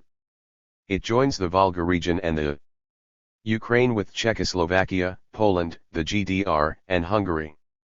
Its length, /266, considerably exceeds that of other large oil pipelines, the American Big Inch and the Trans-Arabian, built by capitalist monopolies. A unified electric power grid called PEACE has been set up for the European socialist countries. Thus, the trend, described by V.L. Lenin, to create a worldwide economy regulated according to a single plan by the proletariat of all nations is becoming an increasingly visible reality. The development of the world socialist economic system does not in any sense signify that the socialist states separate themselves from other countries and live in their own exclusive circle, so to speak. On the contrary, their goal is mutually advantageous economic cooperation and normal trade relations with all states. Economic cooperation based on equality is not only beneficial to all but also has great political importance, because it facilitates relaxation of inter-national tensions and consolidation of friendly relations and peace among the peoples of different countries. The leading revolution for the world socialist system is the leading revolutionary force in the contemporary world. How is this expressed? First of all, by the power of the socialist example. As they create the new society where there is no place for the exploitation OT man by man and OT nation by nation, the peoples of the socialist countries are demonstrating, by their example, the great advantages of the socialist order. Rapid economic growth, elimination of unemployment and other social disasters inherent in the capitalist mode of production, establishment of an extensive system of social security and public education, flowering OT science and culture. All these accomplishments OT socialism are furthering swift expansion of the ideas OT Marxism-Leninism and constitute the most obvious and effective form of propaganda for the socialist transformation of society. The role of the socialist system in the world revolutionary process is also to pin down the imperialist force, thereby creating possibilities favoring the development of the revolutionary movement. Relying on their increasing economic power and political influence, the socialist states counteract the imperialist policy of exporting counter-revolution and defeat the designs OT imperialism's most reactionary and aggressive circles, which aim at unleashing thermonuclear world war. The rocket nuclear potential of the Soviet Union, constructed at the cost of tremendous effort, serves to contain the militaristic impulses of the imperialist aggressors, thereby serving the cause of defending the peace. Finally, socialist countries render every conceivable support to the revolutionary movement and directly assist materially, morally, and when required. Point 4. 267. Militarily, the peoples struggling for national independence and the right freely to decide their destiny. Revolutionary movement of the proletariat. Increasing influence of communist parties. Aggravation OT the contradictions within capitalism is leading to an upsurge in the class struggle by the proletariat. This struggle is increasingly assuming a mass character. The wave OT strikes is rolling over the capitalist world, reapplying its crest now in one country, now in another. Strikes and other organized actions clearly show increased resolve on the part OT the working class to struggle for its interest. Under these circumstances, it is of the utmost importance that in the large majority of strikes the toilers bring forward not only economic but political demands. If in Japan the working class and peasantry are struggling against transformation OT the country into an American nuclear proving ground. In the US marches are organized in defense of peace and civil rights, against discrimination toward and oppression of Negroes, the protest movement against the aggressive war of the American imperialists in Vietnam and, recently, in Cambodia is growing and expanding. The spring of 1968 was marked by the powerful action taken by the toilers of France, where over 10 million persons participated in a general strike. The proletariat and other toiling strata of the population in Latin America are becoming more active. One of the most important demands of the workers' movement is to end the domination of the North American monopolies. Economic and political actions taken by the working class and other toiling strata OT the population are a unique barometer giving proof of the toilers' growing organization and consciousness. The workers' movement is entering a new, qualitative phase. The level of its demands is rising. Along with wage increases, shorter working days, and improvement in social security and retirement benefits, the workers struggle to achieve participation in production management, conditions favoring cultural development, upgraded educational levels, and respect for the dignity of toiling people. They want to live active and rewarding lives filled with important social interest, lives requiring broadened social rights and democratic freedoms. Naturally, these trends are directed essentially against the domination of the monopolies, are shaking loose its foundations, and causing or aggravating the instability in the capitalist world. Not a year goes by without an acute socio-political crisis in one or another of the capitalist countries of the world. All this foreshadows a new period of class struggles that could jeopardize the very existence of capitalism in its chief citadels. Communist parties are marching in the front ranks of the working class struggle. Never ceasing, they unmask the reactionary policy of the ruling imperialist circles and are rallying all the progressive forces for the struggle for peace, democracy, and socialism. Hence the unprecedented growth of the communist movement. Communist parties now exist in nearly 90 countries of the world, with a membership of nearly 50 million persons.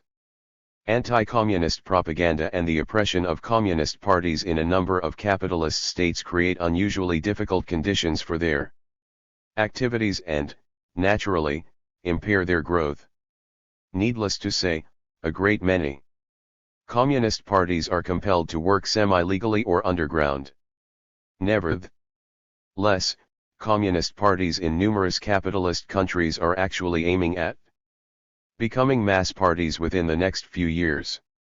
Successes of the communist movement are determined not merely by the increased numerical strength of the parties themselves but also by their growing prestige among the masses. Communist parties in the capitalist countries exercise considerable influence in a number of large labor unions.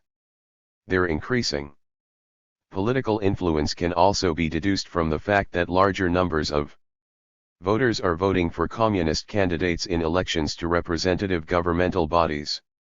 What are the goals of the communist parties in capitalist countries?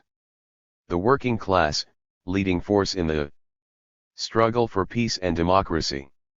For the communist parties, the ultimate goal of their struggle has always been the revolutionary transformation of society from capitalist to socialist, and the construction of communism. And it will remain so.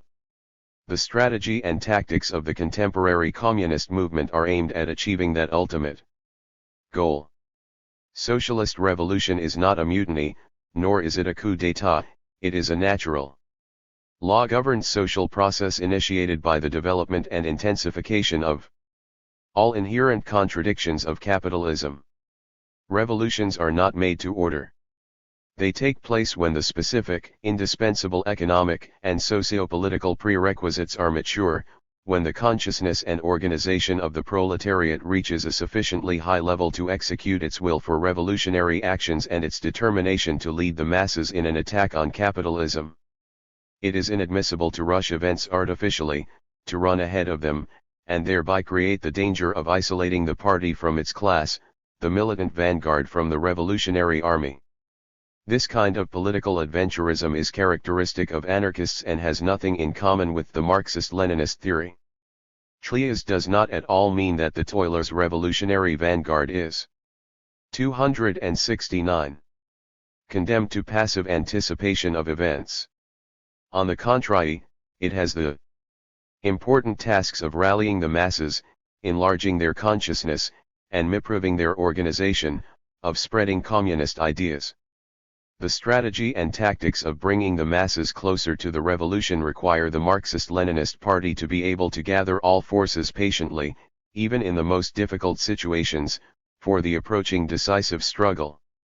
This can be done successfully in the struggle toward national independence, and for the preservation and broadening of civil rights and liberties, in the struggle against militarization of the economy, against fascism, and against war. As V.I. Lenin noted, political transformations in the truly democratic direction are readying the ground toward socialist revolution, are bringing it closer, widening its base by involving in the socialist struggle the new strata of petty bourgeoisie and half-proletarian masses. Thus, /Q struggle for democracy constitutes part of the struggle for socialism. The primary enemies of democracy in modern capitalist society are the powerful monopolies, which pit themselves against the overwhelming majority in the nation. With each passing year, protest against domination of the monopolies is spreading. New social groups are joining the movement. Big capital outs the interests of the peasantry and the middle strata of the population in cities. These strata of society are either ruined or fall into bondage created by the monopolies and banks. It is understandable that they defend their interests actively. The numerical strength and influence of intellectual workers have been increasing rapidly in our time, as the direct result of science and culture's tumultuous development and expanded educational and public health systems. Formerly, intellectual work in bourgeois society offered great opportunities for acquiring positions of privilege. Because of its social outlook, a large portion of the intelligentsia was close to the bourgeoisie and wed its interests. Today, increasing numbers of intelligentsia join the ranks of the army of hired labor, and together with the workers they are being ruthlessly exploited by financial capital. Their interests are closely interwoven with those of the working class. The profit motive and gain considerations permeating the policy of monopolistic capital place increasingly unbearable restraints upon the creative possibilities and noble aspirations of men of science, art, culture, and education. Under the impact of the deepening spiritual crisis of bourgeois society and the attractive power of socialism, conflict between the progressive intelligentsia and the monopolies is becoming more acute. Representatives of the intelligentsia, shoulder to shoulder with the workers, are following the path of the anti-imperialist struggle, and this creates broad possibilities for uniting intellectual and manual labor. In recent years the capitalist world has encountered another menacing phenomenon. This is the youth revolt. Young workers, students, and school-age pupils see no opportunity for themselves in the world of the all-powerful. 270. NV. Monopolies, the world in the throes of a deep crisis. They demand change. Not infrequently, the opposition actions of the young are spontaneous in character. At times they fall under the influence of anarchist and other pseudo-revolutionary ideas and sentiments.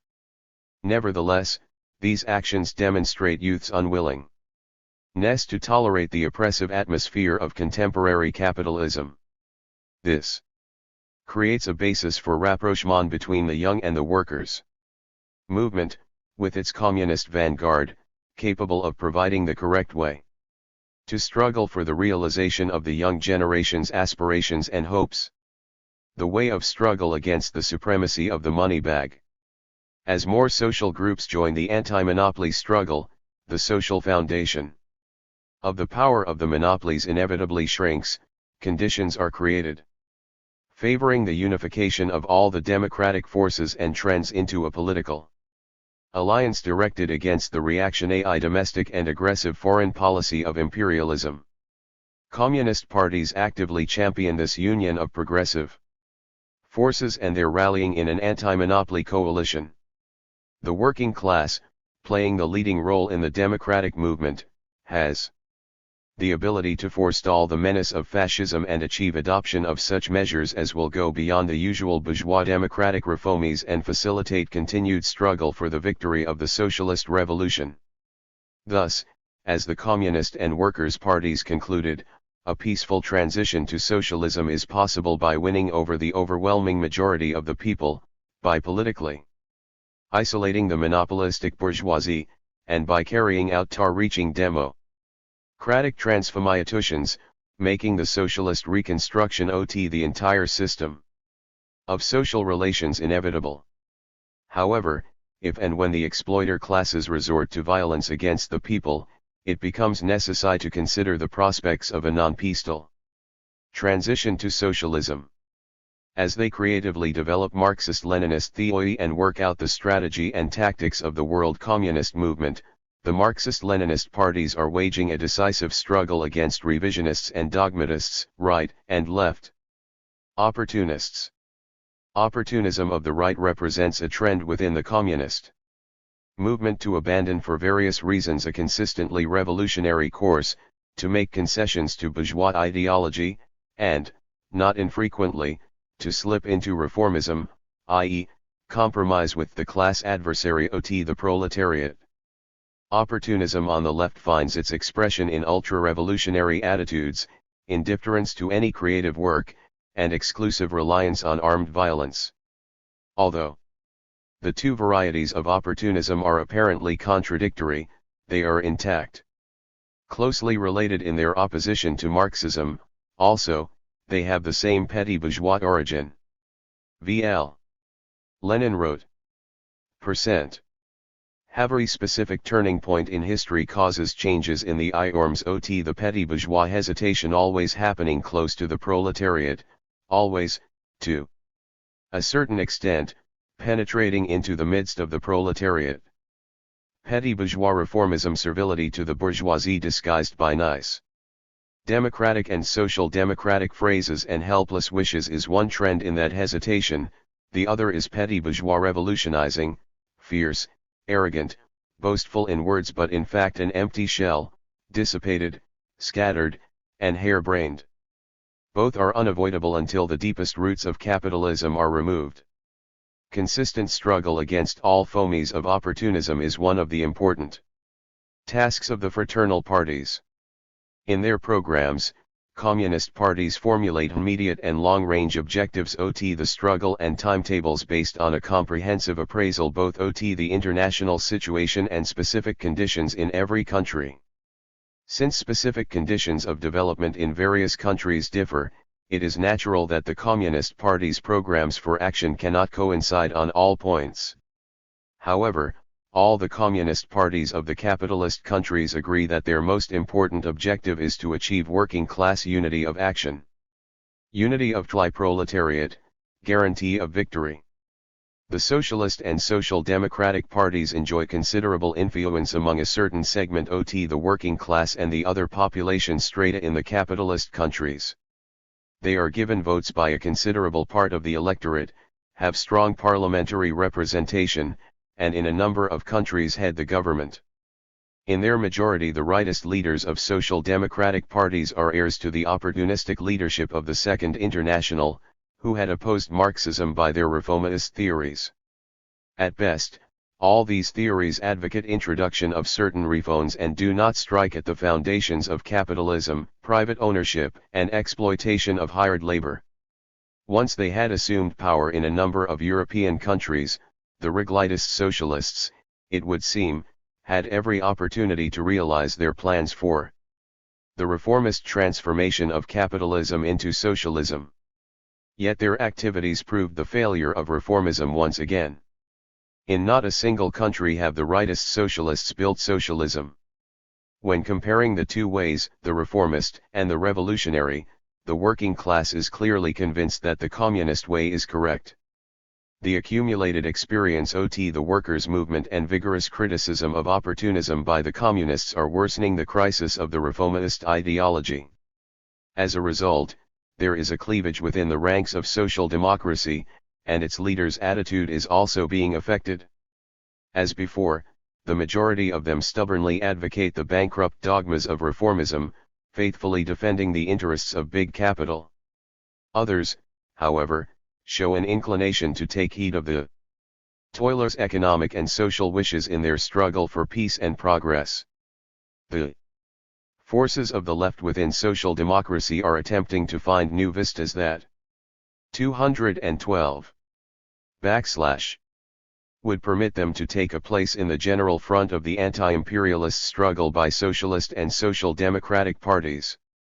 Social democracy's most forward-looking leaders are beginning to realize that this prospect is possible only through rapprochement with the communist parties, which have most consistently defended working-class interests. By advocating the unity of the workers' movement, the communists support cooperation with socialists and social democrats in order to establish a progressive democratic system today and build socialist society in the future. Communists do whatever is in their power to realize this collaboration. However, it is self-evident that progress on this road can be made only if the Social Democrats abandon their policy of class collaboration with the bourgeoisie and firmly uphold the position of struggle for peace, democracy, and socialism. Because of social democracy's duplicity, hesitation, and lack of consistency, the road to the unity of the workers' movement will not be easy. It will be necessary to surmount many obstacles and survive many disappointments. Communists will have to make tremendous efforts, but this is indispensable. One may say without exaggeration that capitalism still exists chiefly because there is a split in the ranks of the proletariat. The growing and ever stronger unity of the workers' movement hastens the advent of the socialist revolution and brings the end of capitalism closer. Liberation movement of peoples. Colonialism's downfall. The national liberation movement is dealing powerful blows to the foundations of capitalist oppression. Colonialism is a genuine disgrace to mankind, and the capitalist system under which a handful of imperialist powers enslaved the overwhelming majority of the Earth's population is fully responsible for it. The October Revolution awakened the peoples of the East and inspired them with courage to figlet their oppressors. This struggle assumed an especially resolute character with the crushing defeat of fascist Germany and militarist Japan in World War II. The strongest blow to the colonial system was dealt by the victory of the great Chinese people and the peoples of Korea and Vietnam, who, after driving out their enslavers, began building socialism. India, Indonesia, Burma, and a number of other countries won their independence. One after another the countries of the colonial East achieved political independence. Let us see how the world map has changed since the time the October Revolution broke the imperialist front and opened wide the road to freedom to all peoples. 4:4. 273. Colonies, semi-colonies, and dominions. 1919. 97 800,000 square kilometer or 72% of the Earth's total area, with 1,235,000,000 inhabitants, or 69.4% of the Earth's total population. 1968.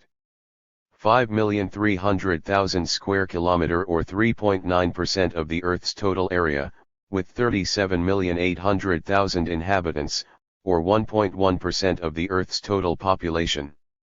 The downfall of colonialism represents a major historical event, second in importance only to the foundation of the world socialist system. It is one of many significant factors causing the general crisis of capitalism to become drastic. National liberation revolutions. The oppressed peoples in the colonies stubbornly fought imperialism. However, the power was in the hands of the colonizers, who drowned national uprisings in blood. Victory became possible only after the world socialist system was formed and the imperialists lost their dominant positions in international affairs forever. This means that national liberation revolutions in our time are part of the single revolutionary process encompassing the world, the process in which the liberation struggle of oppressed peoples is organically interwoven with the actions of the two other basic contemporary revolutionary forces, the world socialist system and the workers' movement in the capitalist countries. The new circumstances under which the national liberation revolution is unfolding affects its character, motive forces, and prospects.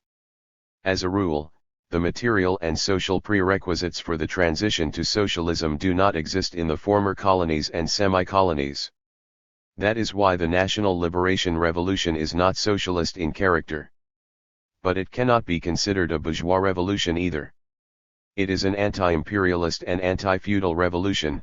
Its first demand is independence, its second, agrarian reform. Its further development depends upon the correlation and struggle of class forces within the national liberation movement. A broad coalition of social forces usually participates in a national liberation revolution, composed of the young working class, the peasantii, the petty bourgeoisie in the cities, and the patriotically oriented strata of a nation's intelligentsia. The identity of the political leadership of such a coalition is a question of the utmost importance. In those countries where combat-ready detachments of the proletariat already exist and communist parties capable of leading the struggle of the masses have been organized, the national liberation revolution may become a socialist revolution. Where the working class does not exist or is politically weak, leadership, under the influence of socialism, may be assumed by revolutionary. 274. NV. Democratic parties composed of radical representatives of the local intelligentsia, office workers, and military personnel. In this case, also, the revolution develops in the progressive direction, though in a more complex way. In countries where the leadership remains in the hands of the bourgeoisie, the tasks of national liberation and of eliminating the vestiges of feudalism are dealt with half-heartedly and inconsistently. To keep the revolution within the framework of bourgeois concepts is the observable trend. The problem of the liberation movement leadership becomes extremely acute after political independence has been achieved. The struggle continues. The colonial system's downfall does not mean that colonialism has been completely eradicated. The imperialists, in fact, have not reconciled themselves to the loss of colonies. They are using new, more refined methods to continue robbing the peoples of liberated countries. How is this being done? First of all, the imperialists attempt to place in power in the new states men devoted to them who obediently execute the colonialists' will. Where they succeed, the proclamation of independence does not bring any substantial change in the people's situation. Since World War II, the imperialists have on a broad scale resorted to the practice of enlisting the foreigner colonies as members of aggressive blocs. Thus, they seek to maintain their hegemony. Under the pretext of protection from communism, the United States has built military bases on the territory of these countries, feuded them with troops and advisors, and are imposing their will. But even if the imperialists were not successful in maintaining political domination in the former colonial countries, they continue to retain an economic position and extract huge profits from those exploited peoples. Annual profits of the Western monopolists from the exploitation of the poorly developed countries amount to $20 billion. This is why the struggle against imperialism is not yet over. Only after creating their own industry, training their own specialists, and expelling the imperialist monopolies will the recently organized states be able to free themselves from economic servitude and stop the plunder of their own natural wealth. Overcoming their economic backwardness and creating independent national economies have become crucial to our liberated countries. In the struggle to strengthen their independence, the peoples of the former colonial countries find friendly support from the USSR and the other socialist states. Our country helped India to build a huge metallurgical combine in Bhilai. The first stage of the famous Aswan Dam in United Arab Republic has been completed. With USSR assistance, scores of industrial enterprises and roads, hospitals and research institutes are being constructed in India, Burma, Afghanistan. Point 4. X. 275. 10. The new states of Africa, and numerous other countries. In the Patrice Luni Yuanba Friendship of the People's University in Moscow, there are young Indian students, Guineans, Arabs, and Somalis, young men and women from every corner of our planet. Once they have completed their training and become specialists, they take their acquired knowledge and skills to their peoples and help them fight economic and cultural backwardness. The peoples of these countries still face not a few difficulties, and they must find solutions to complex problems. As long as the struggle for independence lasts, the various classes and social groups march together. They share a common enemy, imperialism.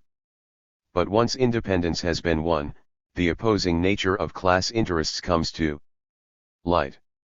Conflict becomes more acute between the working class, peasantry, and other democratic strata on the one hand and, on the other, imperialism and the forces of internal reaction. The bourgeoisie seeks to exploit the independence won by the people in order to achieve its own domination.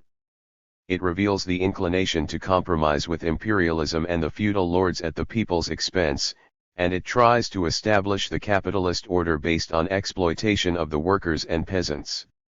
Actually, as the experience of the countries that took the capitalist road has demonstrated, capitalism is incapable of solving the problems of liberated peoples. It brings them new privations and burdens. Dissatisfaction on the part of the popular masses is answered by the internal reactionaries with ruthless repression and attacks on democratic freedoms. The reaction fans intertribal and religious contacts and splits the anti-imperialist alliance, thus menacing the gains already achieved by the National Liberation Revolution. What is the way out of the predicament in which the liberated countries find themselves? The way was shown by V.L. Lenin. Can we recognize the correctness of the assertion that the capitalist stage of economic development is inevitable for the backward peoples who are now liberating themselves, among whom, since the war, a movement along the road of progress is now noticeable? We have answered this question in the negative. The experience of the socialist countries shows the peoples of the former colonies and semi-colonies a straight and broad road to national rebirth and social progress. But in order to reach this road and follow it resolutely, certain specific conditions are indispensable. In countries seriously lagging in socio-economic development, it is quite difficult to create these conditions. Many dangers lie in wait for the liberated peoples. Imperialism and internal reaction are doing their best to prevent the escape of the newly organized states from the capitalist system and to preserve the old order. Some liberated countries have already experienced reverses caused by counter-revolutionary forces. To paralyze reaction and prevent movement backward, it is necessary to consolidate the alliance. A 276. Of all progressive and patriotic forces struggling to carry on to success the anti-imperialist, anti-feudal, democratic revolution.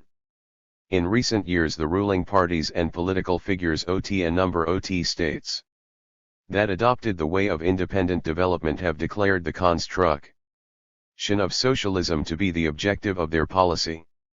Social transformations OT. Varying intensity are taking place in these countries.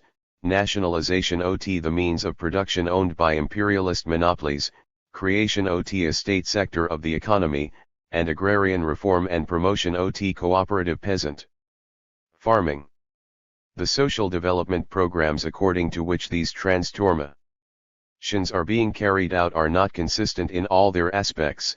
On many problems it is possible to confuse correct, scientific, socialist ideas with the vestiges of utopian views and, at times, even with a religious outlook. While asserting that they proceed in their own way and create socialist society according to the historic traditions of their peoples, these states' leaders stress at the same time that they follow the example OT the socialist countries in many instances and that they are profiting from the rich experience OT the world socialist system. This powerfully demonstrates the invincibility OT mankind's movement towards socialism. The socialist countries do not impose their experience on the recently organized states. They render them all imaginable assistance, but they do not interfere in their affairs. Life itself will suggest to peoples which theory offers the most reliable and correct path to socialism. With greater frequency it will induce them to themselves with the only scientific theory, the communist teaching of Marx, Engels, and Lenin. Fundamental problem of the present. We shall now try to take a general look at the overall picture of the contemporary international situation. Two social systems exist in this world, and they are developing in opposite directions. With ever-increasing clarity the world socialist system demonstrates the advantages OT the new order. The world capitalist system inexorably approaches its end. Comparison OT these two trends. These two directions of development gives every reason to affirm that the confrontation of the two systems, the confrontation between the two opposite worlds, will unquestionably culminate in the victory of socialism. However, no trends in society's development will prevail by themselves, without struggle by the peoples. The imperialist powers strenuously arm themselves, organize military provocations, resort to interference by force in the internal affairs of other countries. They regard all this as the means of struggle against the world socialist system and against the liberation movement of peoples as well. Thus, there is danger of a new world war. Under the existing conditions, with 211. Socialism firmly establishing itself and gaining strength while capitalism weakens and decays, this dying order threatens to take along with it to the grave hundreds of millions of lives and the inestimable wealth that the labor of many generations has created. The question of war and peace has become the fundamental problem of today. The appeal in defense of peace adopted by the International Meeting of Communist and Workers' Parties in 1969 states, the struggle is being waged for the most important objective, the future of mankind. Indictment of capitalism. 3 million human beings perished in all the wars of the 17th century, 5.5 million in those of the 18th century, 16 million in those of the 19th century. In the 20th century the victims of World War I numbered 10 million and those of World War II, 50 million. In the 17th century the chief weapon of war was the riddle. In the 18th and 19th centuries the artillery predominated, converted from a simple auxiliary weapon into the god of war. In the two world wars the single deity yielded to a trinity, artillery, tanks, and aircraft. To these has now been added the most destructive of all weapons, the nuclear weapon. And still military technology continues to develop. When Albert Einstein was asked what weapon might be used in World War 111, he answered, "One don't know about World War III, but in World War IV it will be the bow and arrow." War must not break out. This much is clear to any man of sound mind familiar with the destructive power of modern weaponry. The first atomic bomb had an explosive capacity equal to 20,000 tons of TNT. Hydrogen bombs with a capacity equivalent to 100 million tons of TNT have now been made. In addition, there is lethal radiation. One of science's greatest discoveries, promising unlimited quantities of free power to mankind, is in danger of becoming a source of destruction and death. And only the inhuman capitalist system is responsible.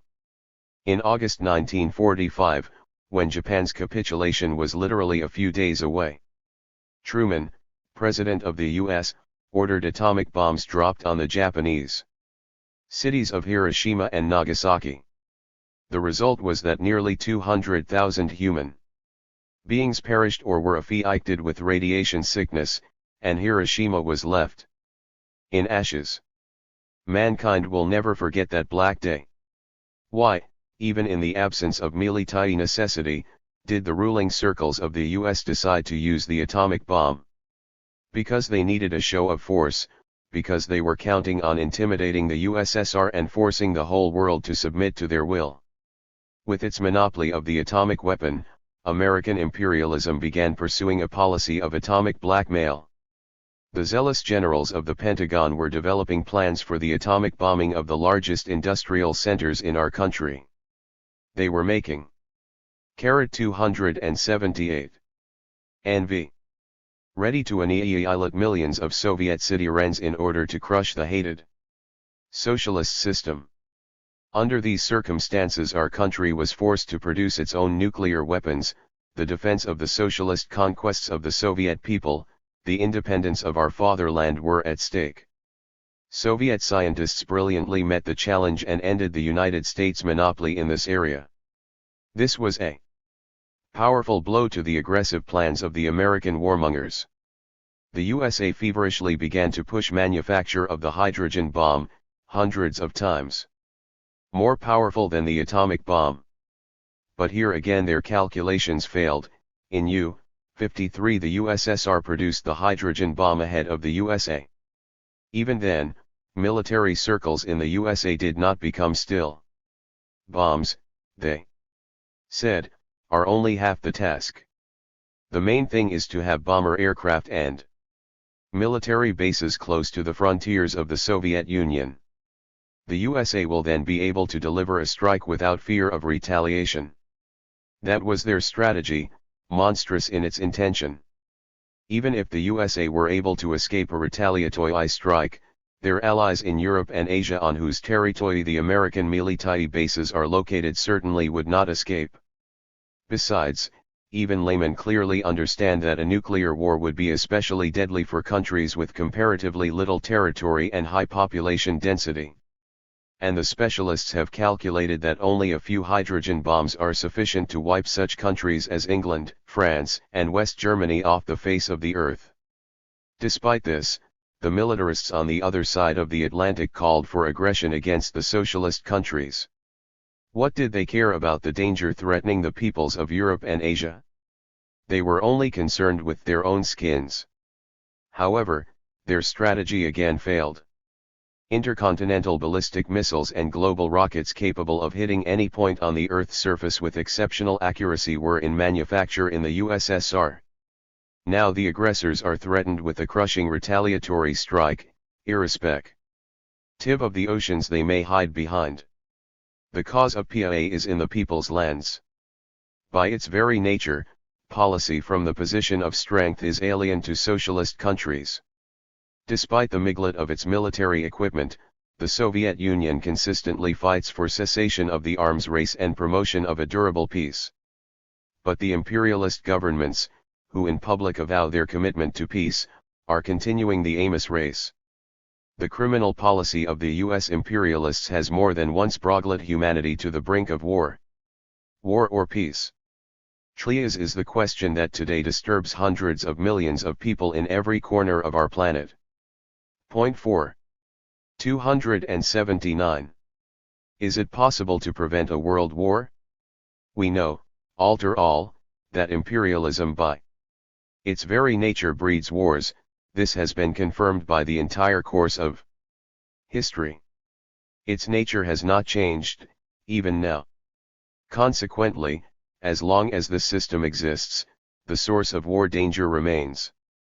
But one must not apply a theoretical proposition without considering the specific situation and altered historical conditions.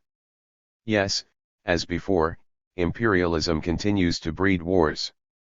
However, the imperialist states do not exist in a vacuum but on this earth, where other social forces in addition to themselves exist.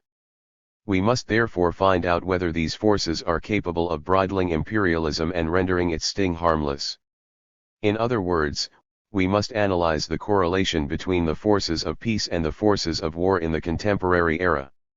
The forces of peace are, first of all, the Soviet Union and the other countries of socialism, capable of delivering a crushing blow to the imperialist aggressors. On the side of peace there is a large group of non-socialist states that have no vested interest in unleashing war. They are in need of peace to solve the problems of their national rebirth. Peace being defended by the International Working Classes Organization of the struggle by the broad popular masses against the imperialist war. By the united efforts of the mighty socialist camp, the peace-loving non-socialist states, the international working class, and all the forces defending the cause of peace. World war can be prevented. The growing superiority of the forces of socialism over those of imperialism, of the forces of peace over those of war, will make it possible, even before socialism's complete victory and even while capitalism persists in part of the world, to exclude world war from the life of society. Victory of socialism the world over will finally eliminate the social and national causes that are the origins of all wars. The abolition of war and establishment of lasting peace on earth is the historic mission of communism. This balanced and well-substantiated conclusion in our party program gives us confidence in the victory of the forces of peace over those of war.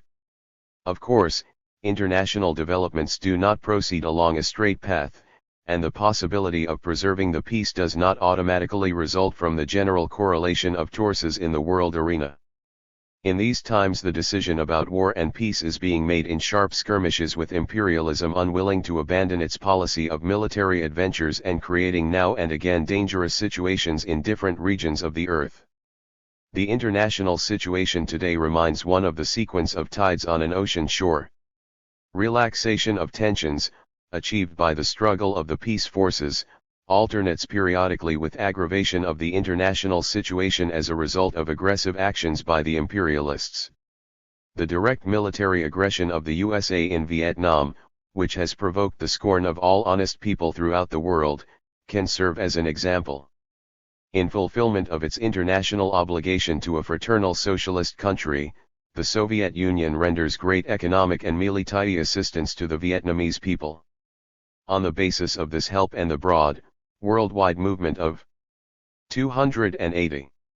Solidarity, the heroic people of Vietnam are enlisting defeat on the interventionists. A just political settlement of the conflict can only be achieved if the American troops withdraw from Vietnam as well as from Cambodia and Laos, and if the peoples of Indochina should be assured of their sovereign right to decide their own destiny, according to their wishes. The communists have marched and continue to march in the front line of the struggle against the imperialist policy of aggression and war, the struggle for peace and friendship among nations. They have fought persistently for the cessation of nuclear weapon tests. This led in 1963 to the conclusion of an international agreement banning nuclear tests in 3 areas on the Earth's surface, in the air, and on the water. The Bucharest Declaration by the Warsaw Pact member countries and the documents of the Conference of the European Communist and Workers' Parties later at Karlovy Vary contain a concrete program of struggle for peace and security on the continent of Europe. The Marxist-Leninist parties have resolutely supported the idea of concluding an agreement on non-proliferation of nuclear weapons, which by the end of 1969 was already signed by over 100 world states. As long as the danger of war persists, sharp vigilance against the intrigues of the enemies of peace is indispensable. This is the main purpose of the appeal in defense of peace adopted by the Moscow meeting of Communist and Workers' Parties of 1969. Every honest person on earth must consider it his sacred duty to do all within his power to prevent the outbreak of a thermonuclear holocaust. The appeal in defense of peace states: the struggle for peace includes peace-promoting initiatives of the socialist states, victorious battles of Vietnamese patriots in the jungles of South Vietnam, anti-war demonstrations in the cities of Europe and America, and the struggle of the Japanese people against American military bases, as well. The cause of peace is also well served by actions of the working class against the omnipotence of the monopolies, resistance by the peoples of Latin America to the dictatorship of military cliques, and anti-colonial movements in Asia and Africa, as well as the fight by the Negro population of the USA for their rights. Everyone participating in this struggle, irrespective of whether he wears workers' overalls, tills the earth, or toils in a laboratory, contributes his share to the common cause of the defense of peace. Our task, the Soviet people's task, therefore, is to work untiringly to strengthen the economic might of our country, which is the foundation of its defensive capacity, to serve with honor the Soviet Army, and to be ready at any moment to defend the fatherland. In its fight for peace, the Soviet Union consistently pursues the policy of peaceful coexistence of states with divergent social systems. This policy, whose principles were formulated by V.I. Lenin, assumes that renunciation of war is the means of solving international disputes, that there must be strict respect for sovereignty and equality, non-interference in the affairs of other states, and 281.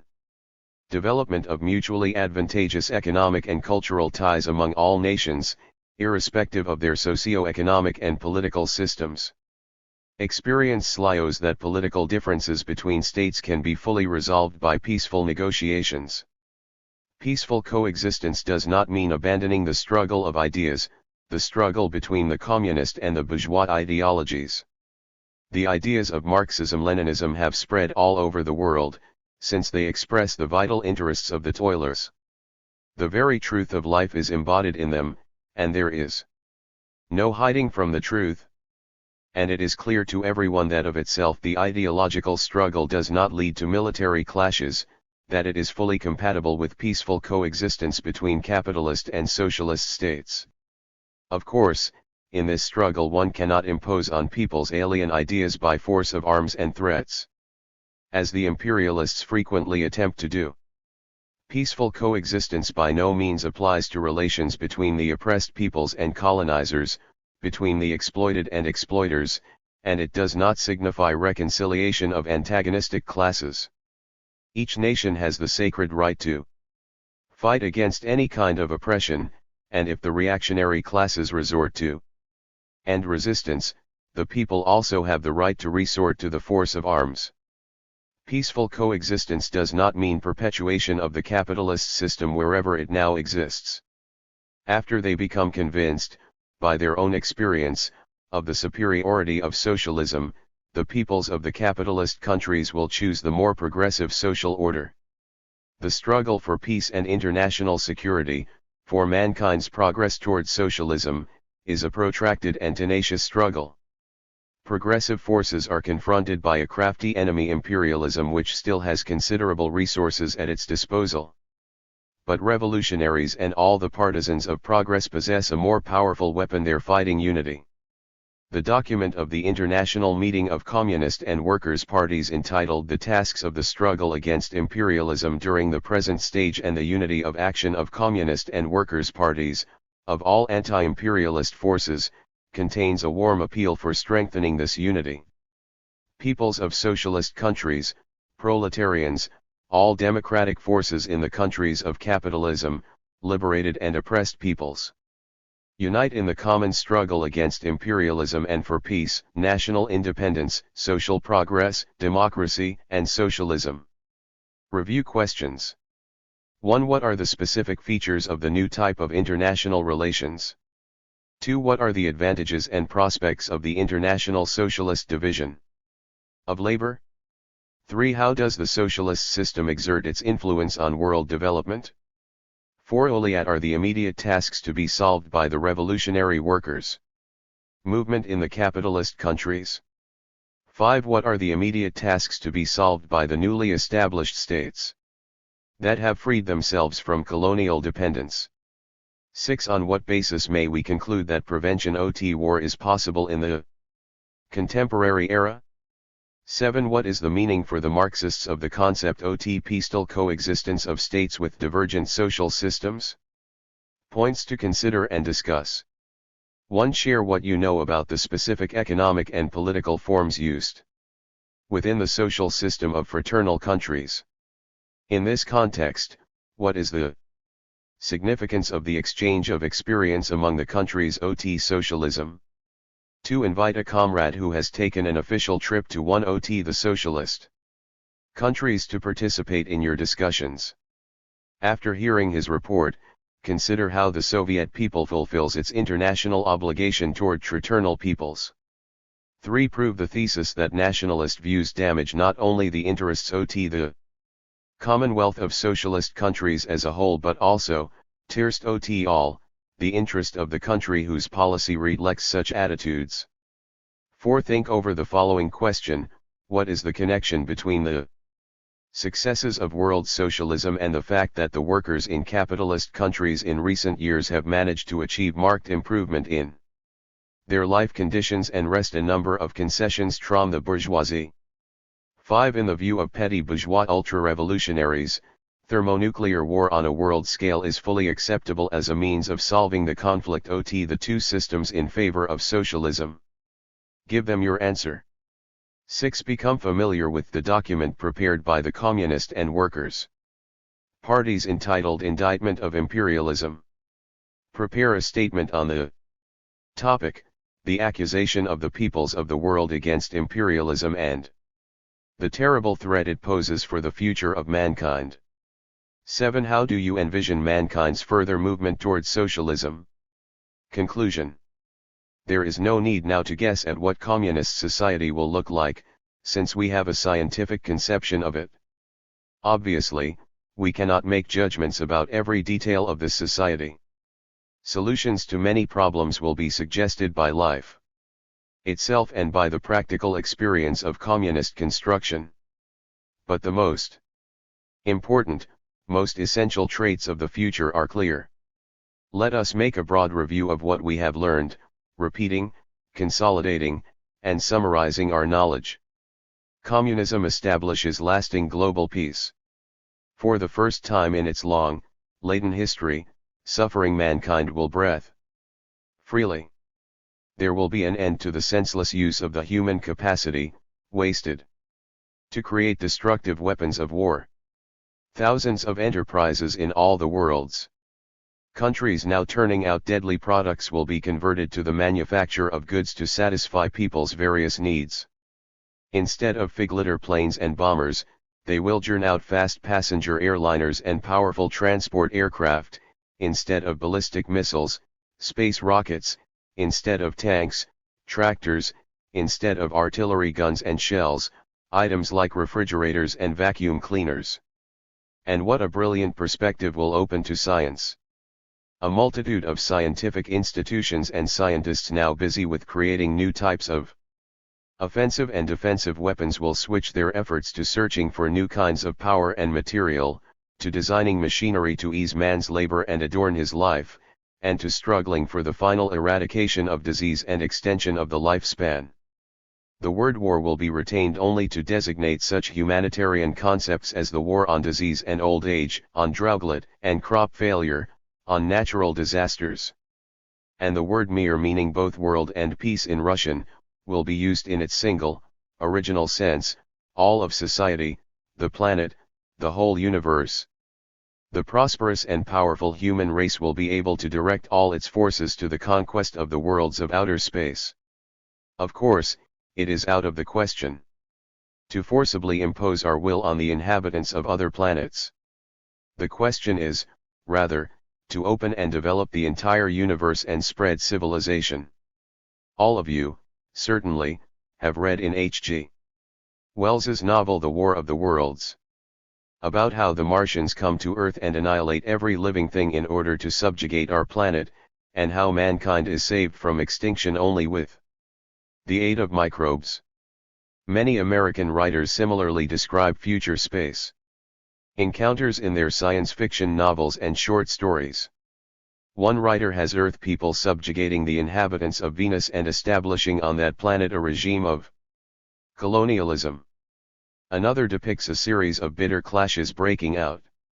283. 284.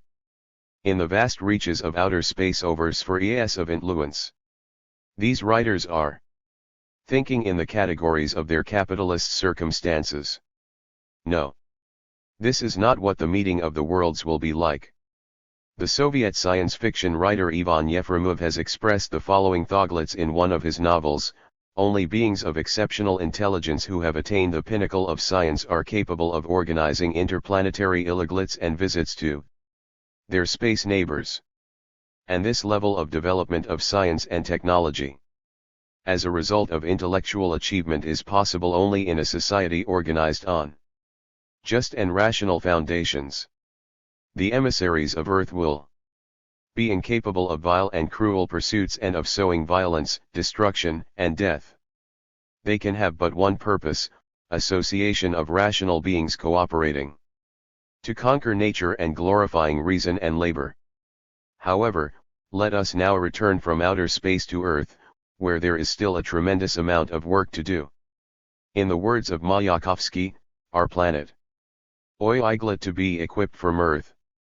This is achieved by labor, which under communism will become the principal content of society's entire life and the principal meaning of every individual's personal life. Let us consider this matter first of all from the point of view of the results of social labor. A gigantic development of the productive forces, assuring an abundance of all the goods needed by man, will be attained by society's organized efforts. Under communism, said Marx, wealth will be owing full stream. And the streams of wealth will swell at an ever-increasing rate, thanks to the natural combination of science and production. Science has now already become a great productive force, but the goods it provides are nothing compared with what it will offer mankind in the future. More distant prospects aside, science is now on the threshold of several solutions that would revolutionize the production of material goods. Undoubtedly the most important problem to be solved is control of thermonuclear reaction, which will assure practically inexhaustible energy supplies.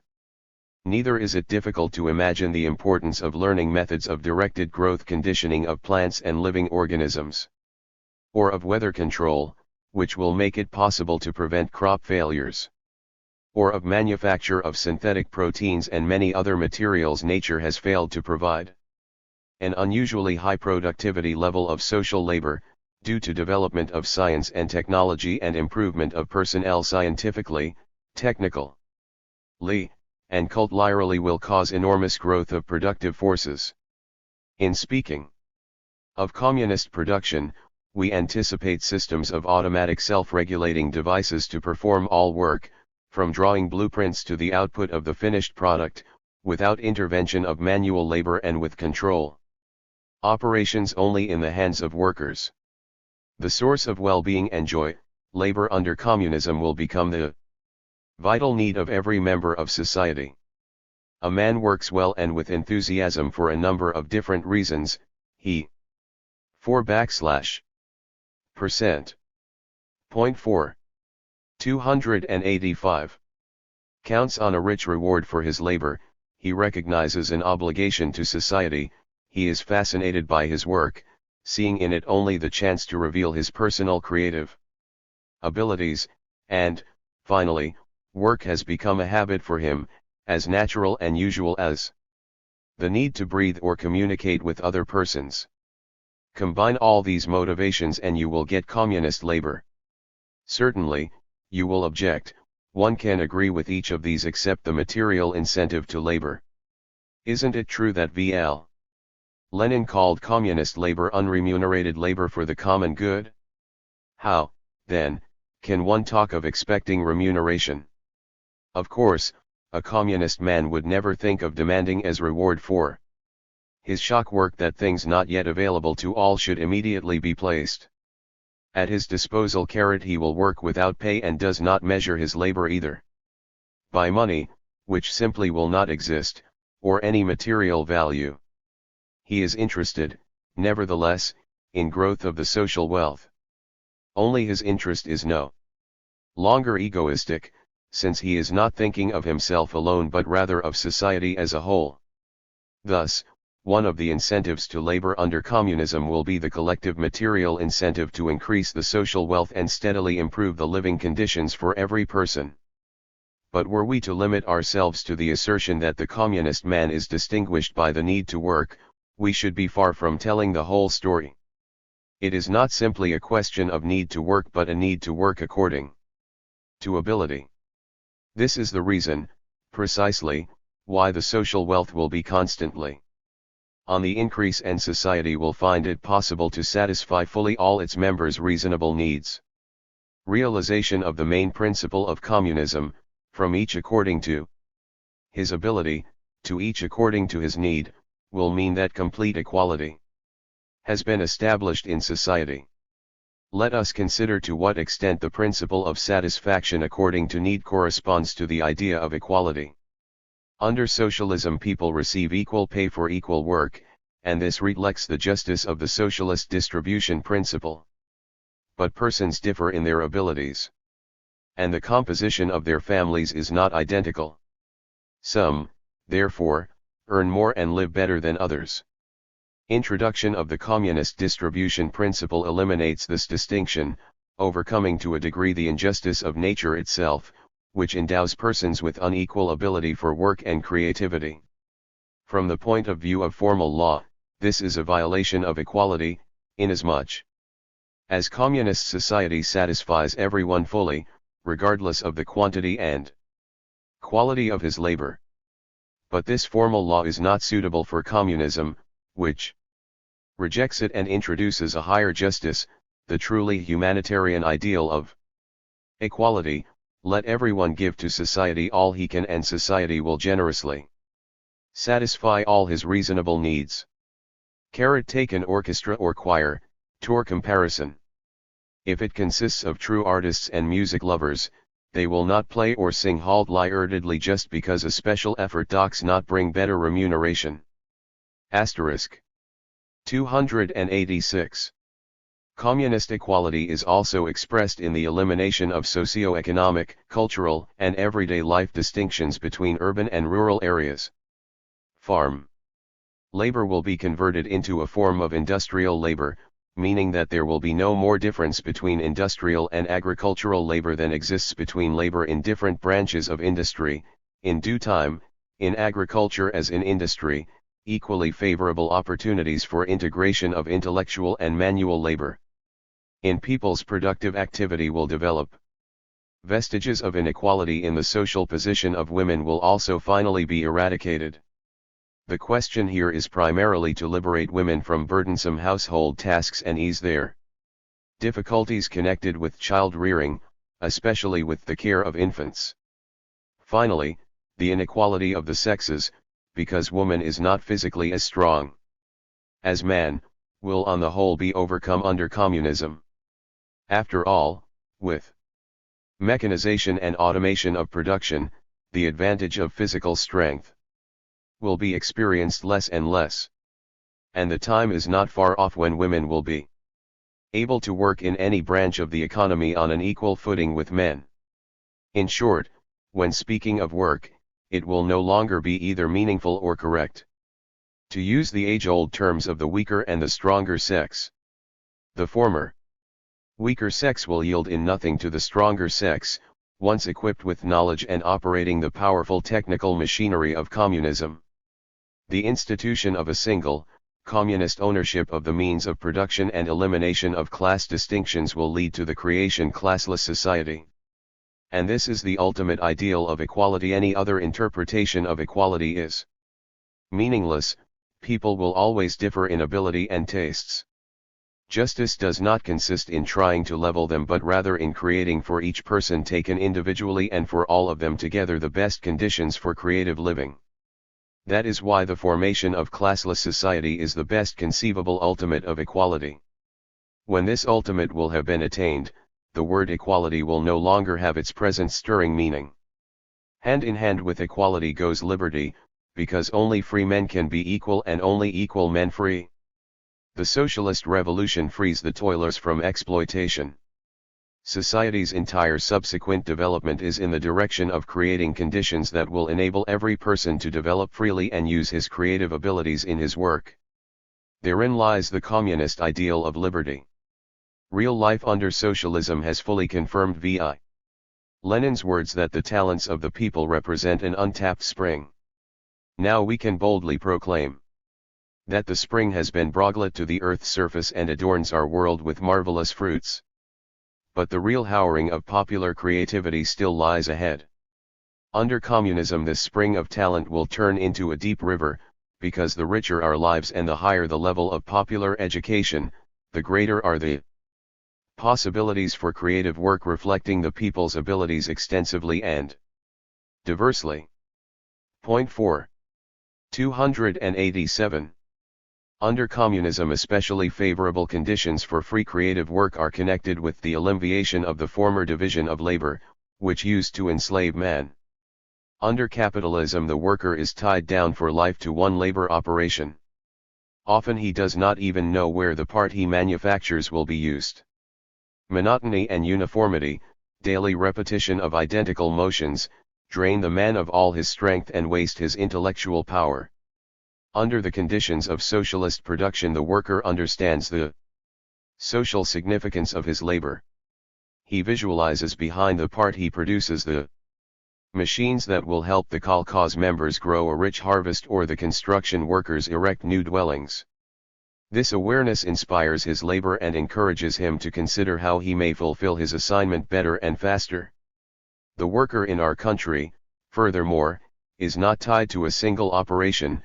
Opportunities to raise his cultural and technical level, to accumulate knowledge and experience, are wide open, enabling him to transfer to other more complex production sectors. The adverse consequences of the former division of labor will, however, be overcome finally under communism, where all the monotonous labor operations will be performed by automatic production lines and man will work at designing, regulating, and controlling the machines. Every kind of labor therefore will acquire a creative character. Broad education together with improved cultural outlook will enable people not merely to live for the sake of their own basic specialization but also to develop and use their other abilities in a practical way. In other words, the man of communism is a fully developed man, possessing spiritual wealth, moral integrity, and physical perfection. Life expectancy will be greatly prolonged. Thanks to the exceptionally favorable material and cultural conditions of existence, medicine, and many other sciences. Society as a whole, as well as individual persons, will profit from this increase of the lifespan. At present, a man devotes from 10 to 20 years of his life to study, so that only from 25 to 40 years remain for work and creative endeavors. When a man has reached full maturity, when he has acquired experience and knowledge, his physical forces begin to fail. How many marvelous ideas are never realized, how much incalculable wealth of intellect are we deprived of, because nature has been so stingy in setting man's lifespan. It is not difficult to imagine how much social progress will be accelerated when centenarians will still be in the full bloom of their physical forces. Having surveyed in the most cursory way the prospects for comprehensive development of the individual personality, we begin to understand the magnitude of the liberty communism will establish. Under capitalism, the working people dream of freedom from poverty, exploitation, and lawlessness. Socialism has given us this freedom, and now with our own hands we are constructing the society in which freedom will find its highest expression, will be embodied in the lowering of the human personality. 288. Another element inherent in free development of the human personality is participation by everyone in the management of society, and a high degree of conscious discipline will assure coordination, efficiency, and precision in the function of all organizations managing society's affairs. Connected with this is the question of the moral understanding of freedom. Even now one often meets persons for whom liberty means the opportunity to do as they please, who ignore the established order or the interests of others. But if everyone begins behaving arbitrarily, not liberty but anarchy will reign in society. No. Liberty in society does not in the least signify freedom from society. Personal freedom does not at all mean arbitrariness. True freedom consists in coordinating one's ideas and deeds with those of his collective and with those of our entire society. When personal interest and social interest merge in the consciousness of men, they will have no other concept of freedom than that of opportunity to act for the good of society. This understanding of freedom, natural to the conscious builders of communism, will finally triumph in communist society. Where liberty and equality reign, brotherhood of all the toilers, of all the peoples, will inevitably prevail. How beautiful the word brother is! When we speak of fraternal relations, we want to emphasize that we mean not just comradely, not simply friendly, but even more beautiful and exalted personal relations. It would, obviously, be empty and useless to sort out everything neatly and try to draw an exact line between what is comradeship and friendship, on the one hand, and what brotherliness. That is not the point. The fact is that the notion of brotherhood reflects those genuinely humane relations among persons, that deep confidence of man in man, without which communism is inconceivable. These relations are expressed in a general way by collectivism, the collaboration and mutual assistance among people. In a collective, as you know, people always depend on one another, and the common success not infrequently depends on the actions of each one. The words "you can depend on that man" have long been taken to be the highest praise, just as during the war years there was no stronger expression of confidence than the words "I'll go with that man on reconnaissance." Collectivism, which arose from the practice of social ownership under the conditions of the transition to communism, will continue to develop, become enriched with new content, and acquire forms heretofore unknown. One cannot forge ahead towards communism as an individual, in isolation. Communism can only be constructed by united efforts, and those in the front ranks must consider it their primary duty to assist others who lag behind for any reason. This is the idea that our party never ceases to promote and that finds great sympathy among the Soviet people. Soviet citizens who are progressive and entire collectives act in this way when they render assistance to those falling behind. 289. All these and others that you yourself can offer are examples of the fact that we need not take guesses as to exactly how communist brotherhood will find expression. It is our precious possession already, and we must guard, spread, and strengthen it in every conceivable way. The collectivist consciousness instilled into the Soviet people by the party is vividly reflected in our people's readiness to share its achievements with the toilers of the countries of the world's socialist system and with the peoples of Asia, Africa, and Latin America who have entered upon or are now entering upon the path of independent development. Wherever they go, whether as engineers and workers in the Bhilai combine in India, construction workers at the Aswan Dam in the UAR, road builders in Afghanistan, geologists in Pakistan, or physicians in Ethiopia, the Soviet people carry the torch of collectivism and devote their strength and knowledge to the noble goals of progress and friendship among peoples. And although ugly we are fervent patriots of our own great fatherland, we shall always remain consistent internationalists.